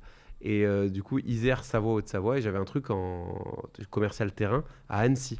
C'était à 1h30 de route. Je prends la voiture du taf. Moi, dans ma tête, j'avais réussi dans la vie. J'avais la voiture du boulot et tout. Il me dit, je peux t'accompagner. Le directeur régional, donc c'est même pas mon manager, ni mon N+1, ni mon N+2, c'est mon N+3. Je peux t'accompagner, jeune homme? Je dis, ouais, avec plaisir. Il est venu avec moi. Moi, j'étais sur le secteur du BTP chez Hayes. Et il me dit, tu me laisses gérer et après, tu me feras tes feedbacks. Je dis, ok, vas-y. On fait 200 bornes, on part dans la voiture, on sympathise. Il me fait adhérer, tralali, tralala. On arrive là-bas, je l'entends pitcher, serrer la main, répondre aux objections, créer un truc, closer le deal. Il connaît rien au BTP, je m'y connaissais mieux que lui. Mais je me suis dit, en fait, t'as pas besoin d'être ultra expert pour faire des trucs. Ok? Parce que méthode. Il m'a dit, t'as regardé ce que j'ai fait? Ouais, essaye de faire un peu comme ça. Je suis rentré. Ce gars-là, je te jure que c'est vrai. Quand il me dit, je faisais 80 appels par jour, j'avais pas des fois les résultats attendus. Il me disait, Jed, tu peux pousser à 120? Oui, t'inquiète, je vais pousser à 120. Parce que il est venu et il a fait le fameux extra mile à 18h. Et je te la raconte parce qu'elle est incroyable. On était incentivé chez Hayes. À Noël, il y avait les challenges Apple. Moi, j'avais pas connu ça. Tu sais que moi, j'étais alternant avec 1008 de fixe. Tout le variable, c'était du bonus. Ouais. Genre, moi, à 1008, j'étais le riche. Tu vois ce que je veux dire? Et on me dit, on vendait ce qu'on appelle des packs communication. Donc, toi, je pense que tu sais ce que c'est. Comment? Des espaces publicitaires, chez le work, chez tout ça. Et il y avait différents degrés. Ouais. Très peu de gens savent ça. Mais bon, vu que j'y suis plus, c'est pas grave. Et donc, du coup, il y avait tu vendais différents packs com. Et le mois de décembre, on était indexé sur le nombre de packs com qu'on vendait. Et plus tu faisais des paliers, plus tu avais des cadeaux Apple. Moi, j'avais un vieux téléphone pourri qui était cassé. Je m'en souviens, j'avais l'iPhone 7. Et il me dit, Jed, il n'y a jamais un alternant qui a eu jusqu'à l'iPhone. Je dis, me dis pas ça, tu vois. Il y avait bon d'achat iPhone, AirPods, tablette, iPhone. J'ai tout cassé. Je les ai ramenés. En janvier, il les livre. Je te jure que c'est vrai. Ce boss, il me dit, Jed, là, t'as récupéré tous tes cadeaux? Ouais, tu fais quoi? Ouais, je vais chez mon père à la boutique. Je peux venir avec toi? Ouais, vas-y. Il est venu dire à mon daron, votre fils, vous voyez, il a bossé et il est reparti avec 3000 € de cadeaux. Trop bien, en plus c'est la fierté quoi. Mais écoute-moi bien, et devant mon père, tu sais, derrière on a mangé sushi, on a regardé le foot, et ce gars-là, comment tu veux pas que j'aille à la guerre pour lui? Bah oui, de fou. Tu vois, mais en fait, en vrai, c'est ça le secret. Exactement, et en fait, ce mec-là. Mais par contre, tu vois, aujourd'hui, je pourrais le plus refaire. Mais moi non plus, mais attention. Moi, je suis fatigué en fait aujourd'hui. Même des fois, moi je faisais des 8 visios par jour. Tu sais, 8 visios pour tes équipes. Tu pètes un plomb. Tu fais le pitch et tout. Ouais, vas-y. Non, mais du coup, c'est pour ça. Aujourd'hui, tu me dis management, je fais. Non, mais moi d'ailleurs, tu sais que dans ma boîte de coaching aujourd'hui, parce que là, je me suis posé moi la question, tu sais, des gens, ils veulent externaliser leurs prosp, vu que c'est mon truc. Mais j'ai pas envie de faire ça. Parce que je veux pas gérer des gens. Ouais. Mais non, mais c'est fini. Tu vois, genre, je veux bien avoir des CM, des gens avec qui tu bosses, des freelances, mais pas pour l'instant, tu vois. Bah, je le fais un peu sur une boîte. Mais c'est entre coaching et parce que je fais quand même leur one-to-one pour montrer parfois tu as des boîtes où les fondateurs, tu n'as pas de directeur commercial, donc il faut montrer au fondateur, etc. Et donc j'embarque le fondateur en disant voilà comment un one-to-one doit se faire, pour qu'après il puisse le faire tout seul, parce que en fait tu vois, les fondateurs qui sont là, ils sont des équipes commerciales, je comprends pas, non, mais le one-to-one, il faut faire ton one-to-one, il faut faire des réunions d'équipe, etc. Mais voilà. Je voulais te poser une dernière question. Okay. Après on va passer sur mes petites fire boulettes. Tu as parlé tout à l'heure de la gestion des réseaux sociaux, que tu avais mis du temps à faire les 20 000. On parlait en off, tu disais, moi, je ne regarde pas trop ce qui se passe à droite, à gauche. Tu peux me parler de ta gestion du LinkedIn game? Moi, ça me fait rire, je te dis la vérité. La gestion du LinkedIn game et potentiellement aussi, comment tu fais pour séparer vie pro, vie perso? Est-ce que, je sais pas, tu coupes le tel? J'en sais rien. C'est comment un peu ton rapport à tout ça? Alors, je coupe pas le tel. Je coupe pas le tel, tu vois, j'ai pas de notification, etc., le truc basique, mais je coupe pas le tel. Après, ouais, effectivement, moi, en fait, la création de contenu, c'est vraiment j'aime ça, mais deux aussi également, aujourd'hui, c'est devenu un canal d'acquisition pour ma boîte. Et donc, du coup, moi, j'ai fait le pari. Alors, et c'est marrant parce que quand j'ai commencé, les gens me disaient, mais Laetitia, déjà, en plus, j'ai même des potes qui me disaient, qu'est-ce que t'es boring sur LinkedIn, parce qu'ils me connaissent, tu vois. Et en fait, ils me disent, t'es boring là, tu vois pas. Et je fais, c'est pas grave, je vais ma être meuf, boring. elle me dit pareil. Elle me dit, mais mec, dans la vraie vie, t'es grave gaulerie. Elle me dit, mais c'est quoi ces posts? Du coup, en fait, je me suis dit, j'ai séparé. J'ai fait Mastermind avec Marwan et Alexandre, où là, on a un espace où on parle business, mais on est plutôt free. Ça, on s'est dit, c'est notre espace où tous les trois, on rigole. Mais par contre, moi, je fais du contenu déjà parce que, ça m'intéresse de théoriser ce que je fais, toutes les discussions qu'on a, tu vois, et de me dire, en fait, ce que je fais en tant que consultante, en tant que sales coach ou quand je fais du sales, en fait, ces apprentissages, j'ai envie de les repartager. Et en fait, c'est ça qui te permet en fait, d'avoir l'impression que tu sais ce que tu fais, quoi. Ok, c'est quoi le contexte dans lequel on est? Pourquoi je décide de faire comme ça? Du call, du closing, etc., etc. Donc ça, en fait, ça m'amuse vraiment de faire ça. Tu vois, là, je viens de travailler sur un guide sur comment j'ai mis en place une stratégie de partenariat dans la boîte dans laquelle que j'accompagne. Mais je m'éclate à faire ça parce qu'en fait, je l'ai fait pour de vrai. En fait, t'aimes bien mapper ce que t'as fait. Ce que j'ai fait. Et en fait, aussi également... Mais ça, c'est next level un peu.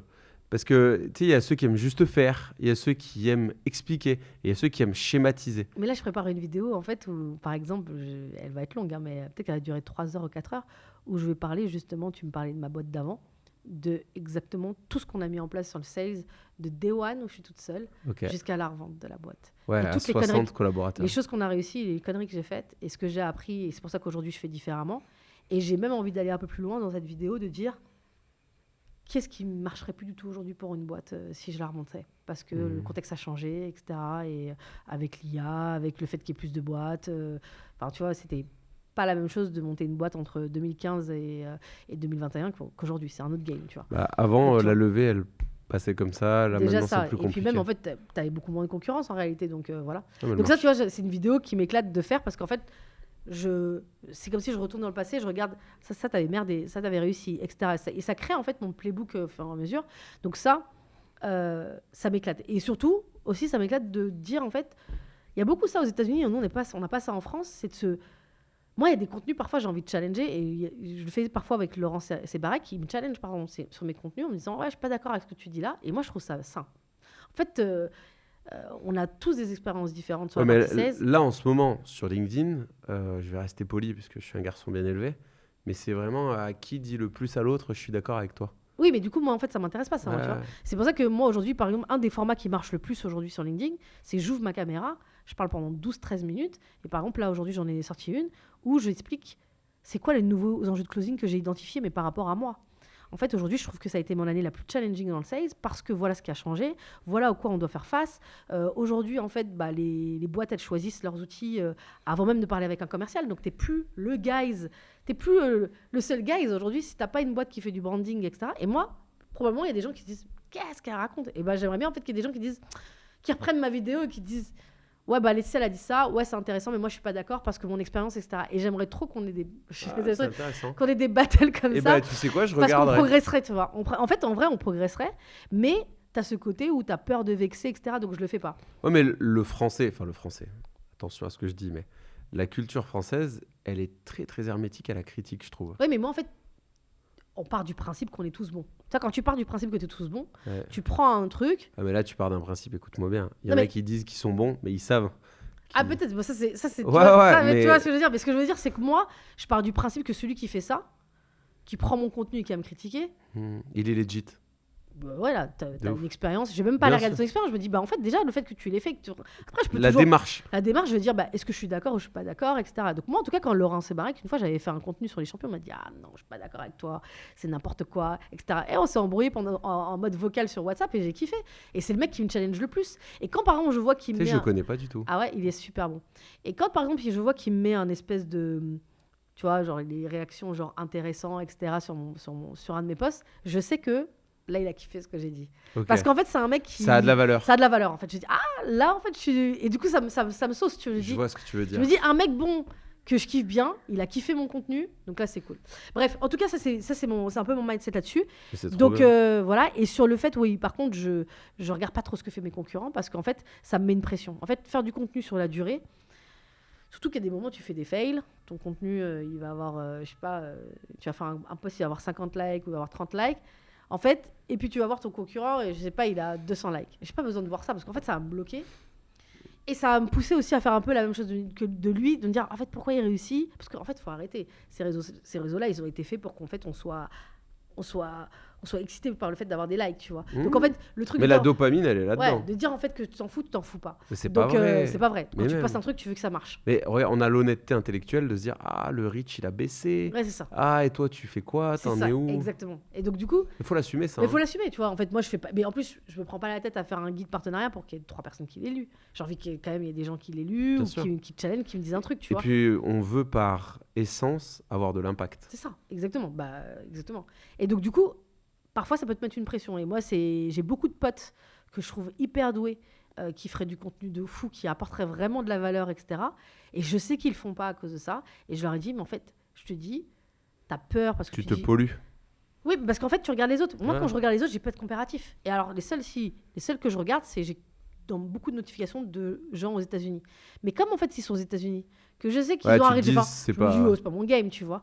Mais je vais pas aller regarder. Ah, c'est rigolo que t'aies pas ce parce que tous les sales que j'ai reçus, et en vrai, dans le LinkedIn game, je commence à en avoir reçu.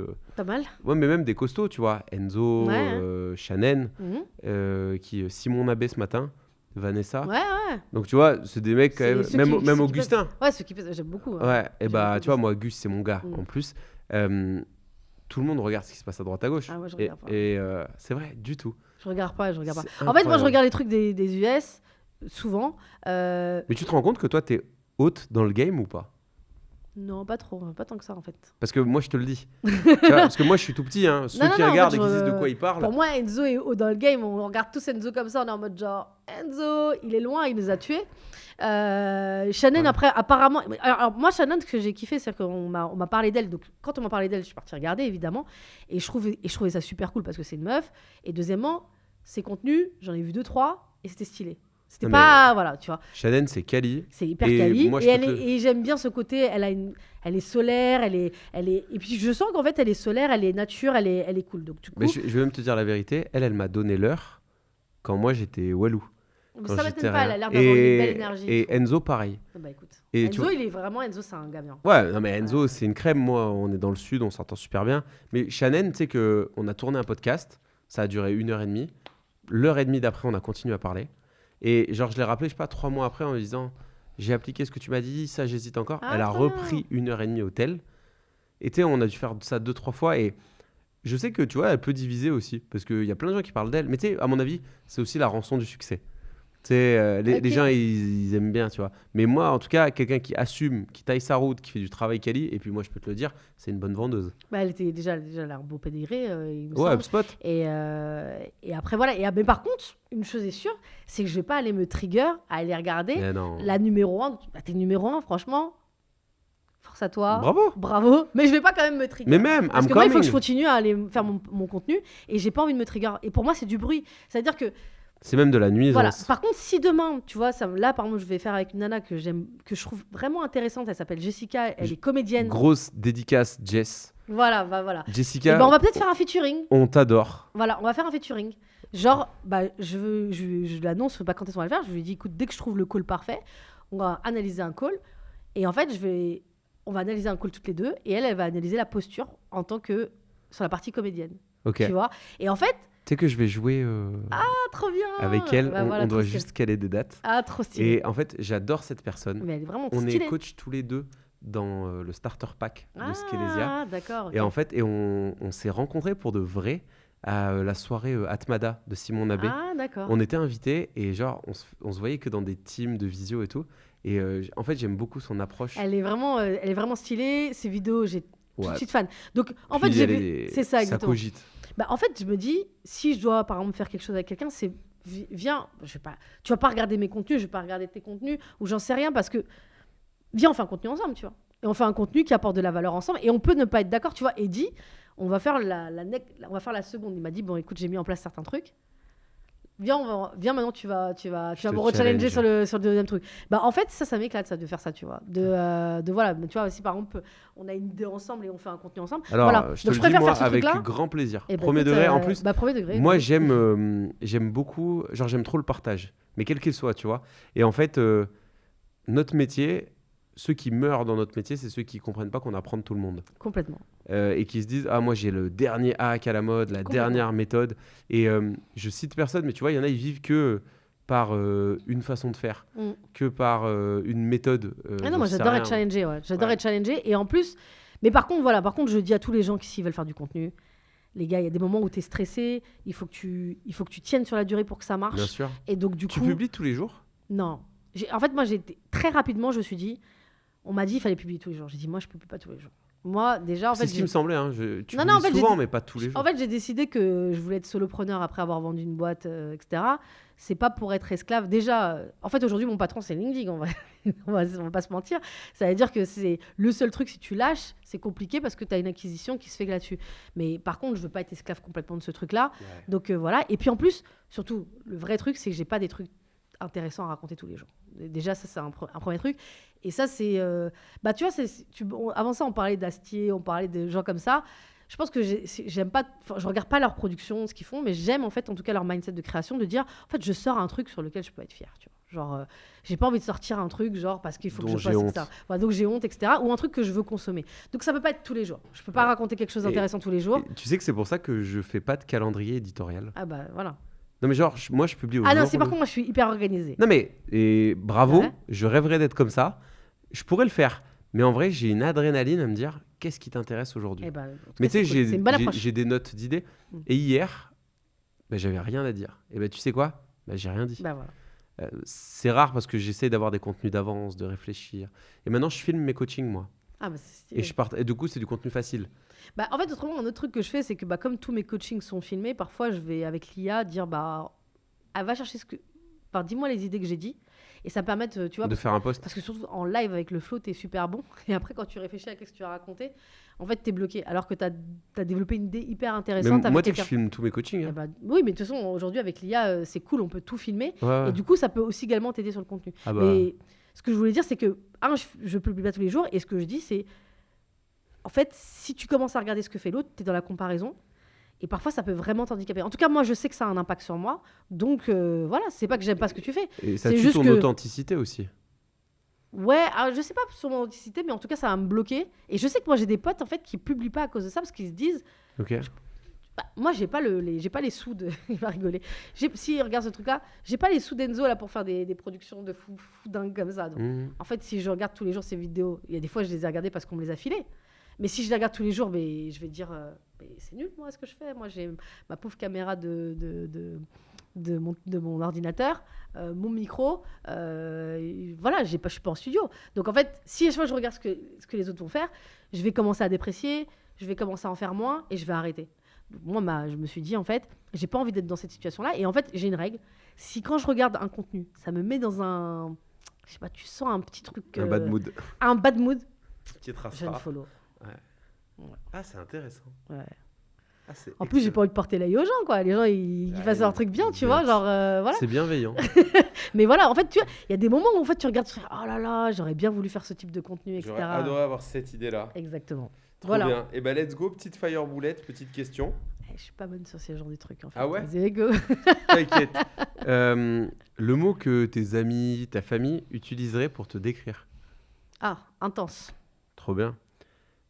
Le livre que tout sales devrait lire au moins une fois. Challenger Sales. Of course. L'échec qui t'a le plus construit. Ah là là. C'est dur, hein. C'est dur ça, mais c'est le genre de truc où quand j'y réfléchis, ça viendrait directement. Mais l'échec qui m'a le plus construit, il n'est pas forcément sales. Oh là là. Tu peux dire que c'est perso. Parce que c'est souvent dans le perso aussi qu'on se construit. Non, mais si, en fait, c'est pro et perso. C'est qu'en fait, moi, j'aurais voulu, je pense, être une intello au départ. J'ai fait littérature italienne. Et du coup, je pense que je voulais faire comme tous mes potes qui sont plutôt dans la recherche ou un journaliste ou bien artiste, etc. Tu sais que moi, je t'identifie un peu comme l'intello du sales. D'accord. Non, je te jure que c'est vrai. Alors, c'est cool, alors. Non, mais tu sais, et d'autant plus après notre discussion. Okay. Parce que tu sais que moi, je l'assume pas, ce côté-là. Ok. En vrai de vrai... Je pense que je le suis, tu vois, parce que je théorise tout ce qui se passe et que j'aime bien analyser. analyser. Pas chez Scalisia pour rien, parce que Dubo, il est un peu comme ça. Hein, exactement. Ouais. Et j'ai aussi certainement appris un peu à leur contact, notamment Basile. Par contre, il a fait une vidéo, apparemment, qui a pas Richie. En tout cas, il s'en est plein, etc. Sur, je crois, Marx et la philo. Et en fait, alors qu'elle est bien, cette vidéo. Elle est super bien, cette vidéo. Et en fait, moi, ce que j'apprécie chez lui, c'est que parfois, je suis pas toujours d'accord avec ses théories, mais en tout cas, j'admire son côté de j'ai envie de faire un truc, j'ai envie de théoriser. En fait, j'admire les gens qui sont prêts à se tromper, parce que quand tu commences à vouloir théoriser des trucs, tu peux parfois te dire de grosses conneries, et en fait, tu prends vraiment un vrai risque, et en même temps, peut-être que dans 6 mois, tu vas dire « Ah, je disais ça, mais c'est pas vraiment... » Il est jusque boutiste. C'est ça, et moi, j'aime... Après, moi, je le connais pas super bien. Ah, tu vois, après, on a fait le je live. le connais pas du moi, tout, j'ai fait un live où ils m'ont invité. Donc très très cool, tu vois. Mais c'est vrai que Benoît, c'est celui peut-être avec lequel je le connais vraiment. Moi, je le connais vraiment pas, mais en tout cas, c'est juste pour dire que ce côté intello. Mais voilà, donc on va dire si j'ai un échec, c'est que j'étais pas assez bonne pour pouvoir avoir un bon directeur de recherche et faire une thèse. Donc voilà. Là où moi, je voulais être avocat aussi. Ok, donc, d'accord. Ton rituel avant un closing, une grosse vente, une musique qui te met bien, un truc, peu importe. Mon rituel, c'est toujours de simuler le truc. C'est-à-dire on est ensemble. Je me parle beaucoup, je joue la scène. Pour le coup, je pense que c'est peut-être pour ça que je kiffe Jessica, c'est que je vois vraiment en fait le côté acting et sales. Moi aussi. Et donc le côté en fait de ma posture, si je sens que je suis pas, tu sais, il y a des moments où t'es pas bien, il faut que je performe quand même une posture que je dis en fait l'entrée, je vais la faire comme ça. Très bien. Donc voilà. Le conseil que tu donnerais à un jeune sales qui débute? Justement ça en fait. Ça peut paraître d'être un peu fou, mais c'est ton pitch, il faut que tu l'incarnes, il faut que tu t'entraînes devant ta glace, comme ça, je sais pas, en marchant, tu te dis en fait, si je dois raconter quelque chose à quelqu'un, comment je le fais? C'est ça que je dirais. Parce qu'en fait, c'est ça qui fait les bons sales, des mecs où en fait, quand on les écoute, on fait il est smart, il comprend mon truc. C'est peu importe le produit. Et il est passionné. Voilà, ça, ce truc-là, et il surjoue pas en fait. Parce qu'en fait, du coup, c'est ça se voit, ça s'entend et ça pue. C'est ça, exactement. Le plus gros mythe sur le métier de commercial? Il faut parler moins que ses prospects. Ça, c'est la plus grosse connerie. I like that. Tu sais pourquoi? J'ai récemment travaillé avec une boîte de closing. Parce que oui, il faut manger. Et donc, je fais des closings, tu vois. Des closings très high ticket. 12, 15, 20K. Okay. Et sur le batch numéro 1, il n'y avait pas cette boîte. J'étais closer seul. Et je vendais super bien. Okay. Et j'avais genre 65% de talk rate. Okay. Et les mecs arrivent et me disent non, nous on va faire R1, R2, R3, sortir les douleurs à la mort. Je dis mais attends, tu veux que le gars... Je dis c'est quoi le but? Il me dit il faut que tu parles 35%. J'ai fait 3 entretiens comme ça, je dis c'est pas moi. Je dis moi il faut que le mec il me trust, il faut que j'inspire un truc au gars. 65%. Bah oui, je pense que c'est des grosses conneries. En fait, puis surtout en plus dans un contexte où les gens ils n'ont pas de temps, ils te disent... Non, straight. En fait ils n'ont pas le temps et donc pourquoi faire 3 rendez-vous quand tu peux ce que tu m'as dit? Tu m'as dit que tu allais me changer ma vie. Démontre-moi, tu vois. 100%. Voilà. Tu sais que 100%. Et aujourd'hui, c'est gros bullshit. Tous ces gens qui te disent c'est obligatoirement R1, R2, R3. Non, quand tu parles à des grands dirigeants d'ailleurs, moi j'ai fait du grand compte, mec, il a pas 3 rendez-vous à te donner, gros.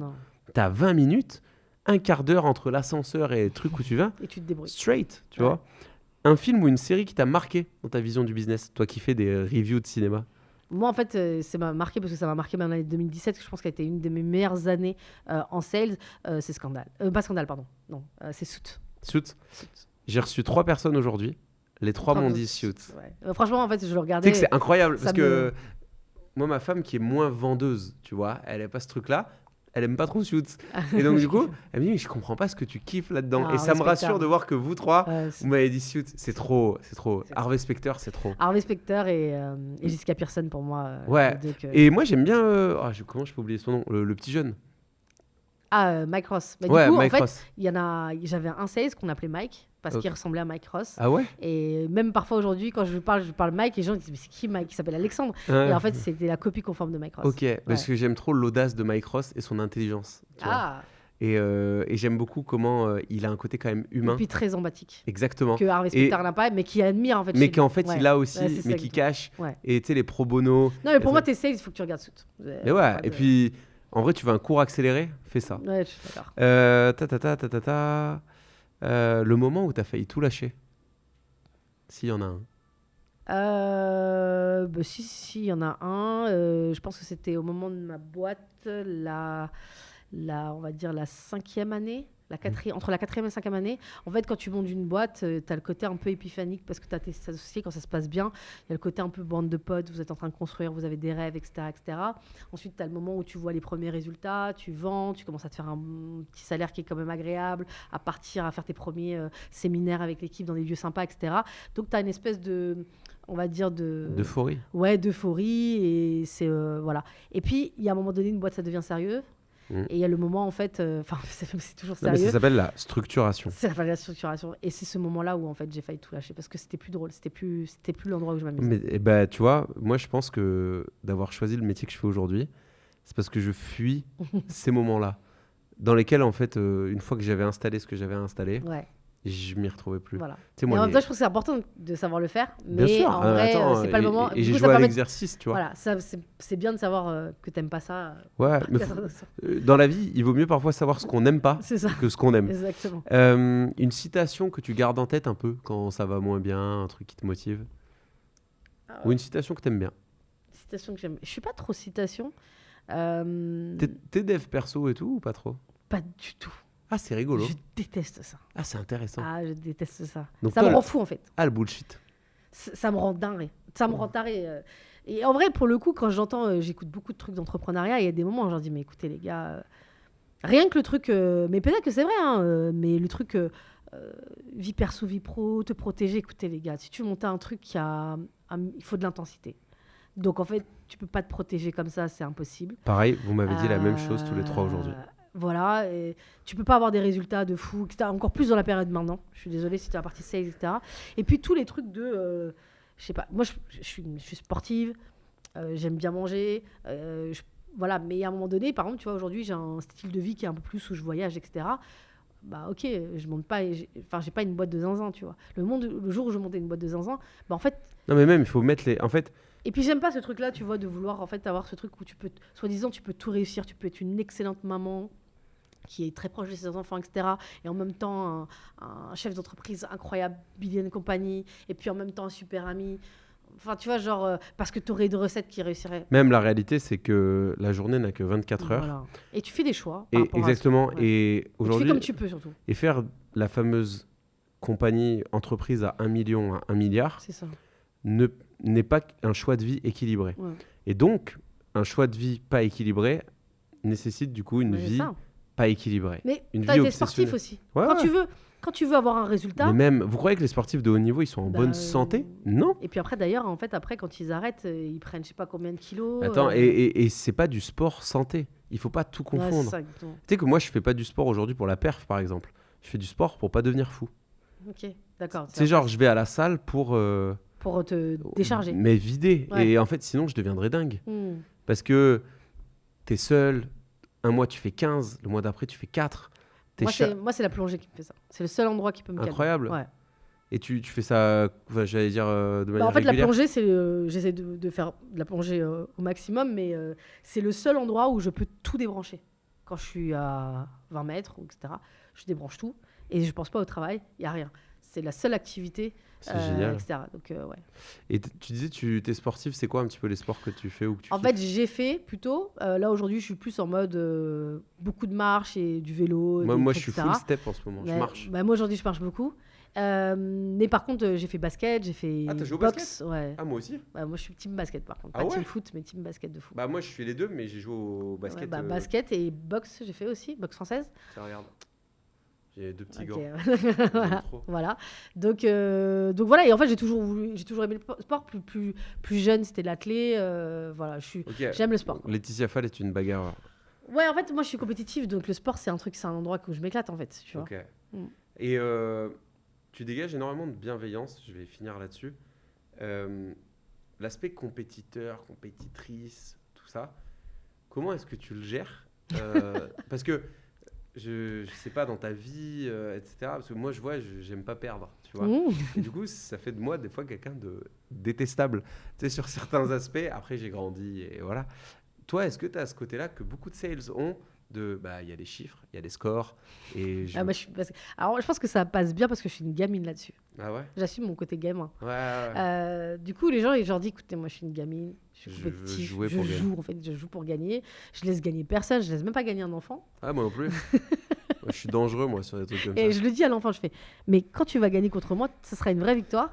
Et du coup, voilà, donc, mes potes ou les gens, ils se foutent de moi, ils disent, voilà. Mais en fait, j'en rigole de ce truc-là.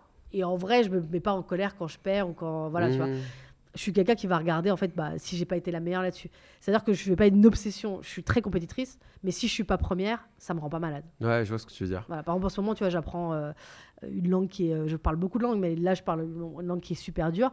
Je suis arrivée la première année, il faut que je sois première de la classe en arabe, tu vois. T'apprends l'arabe? Ouais, j'apprends l'arabe à côté. Ouais, mais c'est dur, en fait, très très dur. En fait. C'était impossible d'être première de la classe. Donc, j'ai un niveau, etc. Je me bats, donc je bosse beaucoup. Et tu apprends à écrire aussi, hein? J'apprends à écrire, à lire. Donc là, tu connais tout l'alphabet? Oui. Oh. Je lis, tu vois, il n'y a pas de souci. Ah ouais? Oui, je Bravo, lis. tu sais que je ne sais pas lire. Du coup, je parle, tu vois, mais et ma mère, c'est son grand drame que je ne sache pas écrire. Franchement, tu peux faire à toute tâche. Ouais, je sais. Mais tu sais que je connais l'alphabet, hein. Elif, Bet, Atha, tout ça. Mais on a eu des cours d'arabe, ça m'a traumatisé quand j'étais petit. Du coup, voilà. Moi, en tout cas, j'apprends maintenant. Ok. Et je suis pas première et je serai pas encore première cette année. Je suis passée en deuxième année. Je serai pas première cette année, mais par contre, je me défonce, etc. Mais ça me rend pas malade, tu vois. Ma pote dans la classe, c'est la première de la classe. Ouais. Je la regarde toujours comme ça et puis je fais une blague, je fais t'inquiète, je t'ai à l'œil. I'm coming. Je t'ai à l'œil, ça me fait rire. Ça me fait rire et puis voilà quoi. Ok, trop bien. Mais je te raconte juste une petite anecdote d'un film qui m'a marqué. C'est un film de natation avec Kevin Costner. Il joue les gardes-côtes. Ok. Et il fait de la natation. Et un jour, il y a un jeune qui va le voir et qui lui dit Monsieur, c'est quoi votre tatouage sur l'épaule? Donc il fait des courses, tu vois, ce mec-là. Il dit Pourquoi vous avez le numéro 2 tatoué à l'arrière? Il dit Jeune homme, moi j'ai toujours fait du sprint, que ce soit en athlé, que ce soit à la natation. Il lui dit Ok, d'accord, mais c'est quoi? C'est votre date de naissance, le numéro 2? Il lui dit Non. Quand je fais une course, le mec qui est derrière, il connaît sa place. Ce qui sous-entend que je suis toujours le premier. Et moi, tu vois, je suis pas team tatouage. Je ferai jamais de tatouage, etc. Mais virtuellement, dans ma tête, j'ai toujours un numéro 2 dans le dos. C'est énorme. Tu vois? C'est énorme, j'adore. Ouais, donc voilà. À la base, cette chaîne, bon, aujourd'hui, elle s'appelle Jedge Day parce que souci de branding. J'avais appelé ma chaîne Dream to Achieve, rêver pour accomplir. Okay. Je finis toujours mes interviews comme ça. Quel était le rêve de la petite Laetitia? Et est-ce qu'aujourd'hui, tu es une femme accomplie? Oh waouh, c'est une grosse question ça. C'est deep, hein. Ah, c'est deep de ouf. Ouais. Parce que là, tu es en train de me faire replonger qu'est-ce que je voulais à cette époque-là, en fait, quand j'étais petite. Il y en a, ils disent astronaute. Non, moi, j'étais pas dans ce... Pas dans ces bails. Non, j'étais pas terre à terre. En fait, non, j'étais pas dans ces trucs-là. En fait, moi, je pense que j'ai toujours voulu, je pense d'une certaine manière, pouvoir... Moi, j'ai une grosse valeur, c'est la valeur de la liberté. Et c'est de la liberté de faire ce que je veux faire au moment où je veux le faire. Pas dans la liberté un peu outrancière, pas du tout là-dedans, mais plutôt en mode genre...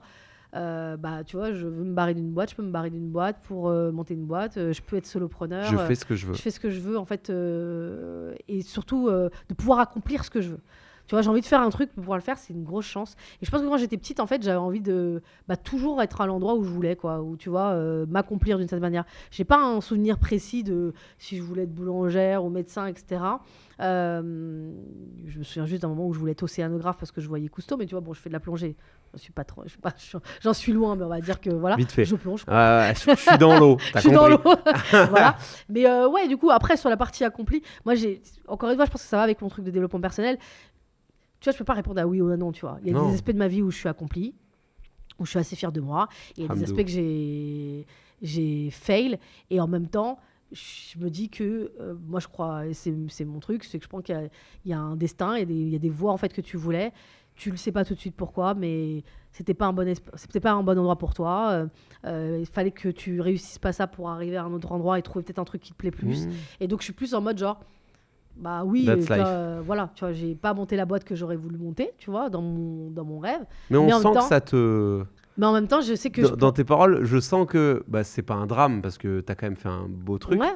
Mais on sent que t'avais des hautes ambitions. Ah, j'avais des hautes ambitions pour cette boîte, comme j'ai eu des ambitions pour ma famille, pour moi, etc. etc. T'en es revenu des ambitions de la boîte? Ouais, parce qu'aujourd'hui, c'est plus du tout ça. En fait, en vrai, j'en suis revenu, c'est beaucoup de travail pour... Est-ce que, tu sais, il y a des moments où tu crois que tu veux faire des choses. C'est pour ça que le côté accompli, il y a des moments où tu crois que tu veux des choses. En fait, c'était pas ça que tu voulais. Ce que tu voulais, c'était te prouver que... La conséquence, des fois aussi. Oui, moi, tu vois, je voulais faire partie de ces gens-là qui faisaient un exit. Et qui disaient, moi, j'ai fait un exit. Et je suis partie. 100 millions. Et j'ai pris une année où j'ai pu faire une année sabbatique. Tu vois, ça me faisait kiffer. Bon, bah, en fait, ok, mais les efforts que ça m'a demandé, des trucs que tu as ratés, t'as pas fait, etc. Voilà. Truc, etc.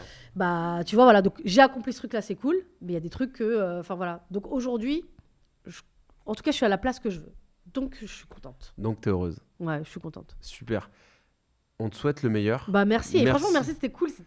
J'espère que tu as kiffé. Chill. Bah ouais, c'était chill. Tu vois, je savais même pas quoi j'allais raconter. Donc, j'espère que ça a intéressé des gens. Écoute, ça vous intéresse pas. Tenez, ça ne nous appartient plus. Ça, j'aime bien ça. Et c'est Astier qui dit ça dans le Hot Ones. Ah oui, c'est vrai. Il dit, moi, une fois que je m'en débarrasse, ça ne m'appartient plus. Ok, je suis d'accord. Et merci beaucoup pour ta sincérité, ta technique aussi. Parce que les gens, je ne sais pas s'ils l'ont perçu, mais dans ce que tu dis, moi en tout cas, je l'ai vu, il y a un gros niveau de sales. Donc sa formation, je peux vous inciter à aller la prendre. Je suis curieux. Moi, tu vois, tous ceux qui sortent des trucs, à chaque fois, je leur dis, je regarderai et j'en ferai une vidéo. Tu vois, c'est un peu mon truc. C'est ma marque de fabrique pour 2026, c'est je teste les formations un peu des gens. Ah, tu vois. Et genre en mode, tu vois, Simon, il va sortir un truc où on teste son niveau de cold call. Et moi, tout le monde crie sur tous les toits, ah, t'es chaud en cold call? Bah vas-y, je vais me tester là-dessus. Tu vois, j'aime bien me mettre en danger. Exactement. Trop bien. Et c'est là où tu vibres un petit peu.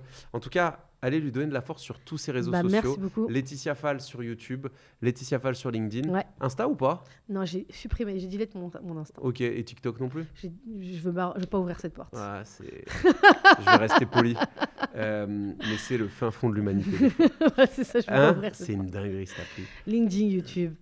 YouTube, allez lui donner de la force. Merci beaucoup. Bah merci. Et on fait ça pour les bonnes raisons en tout cas. Et puis j'espère que ta chaîne va exploser. Inch'Allah. Ciao. C'est tout ce que je me souhaite. Merci beaucoup.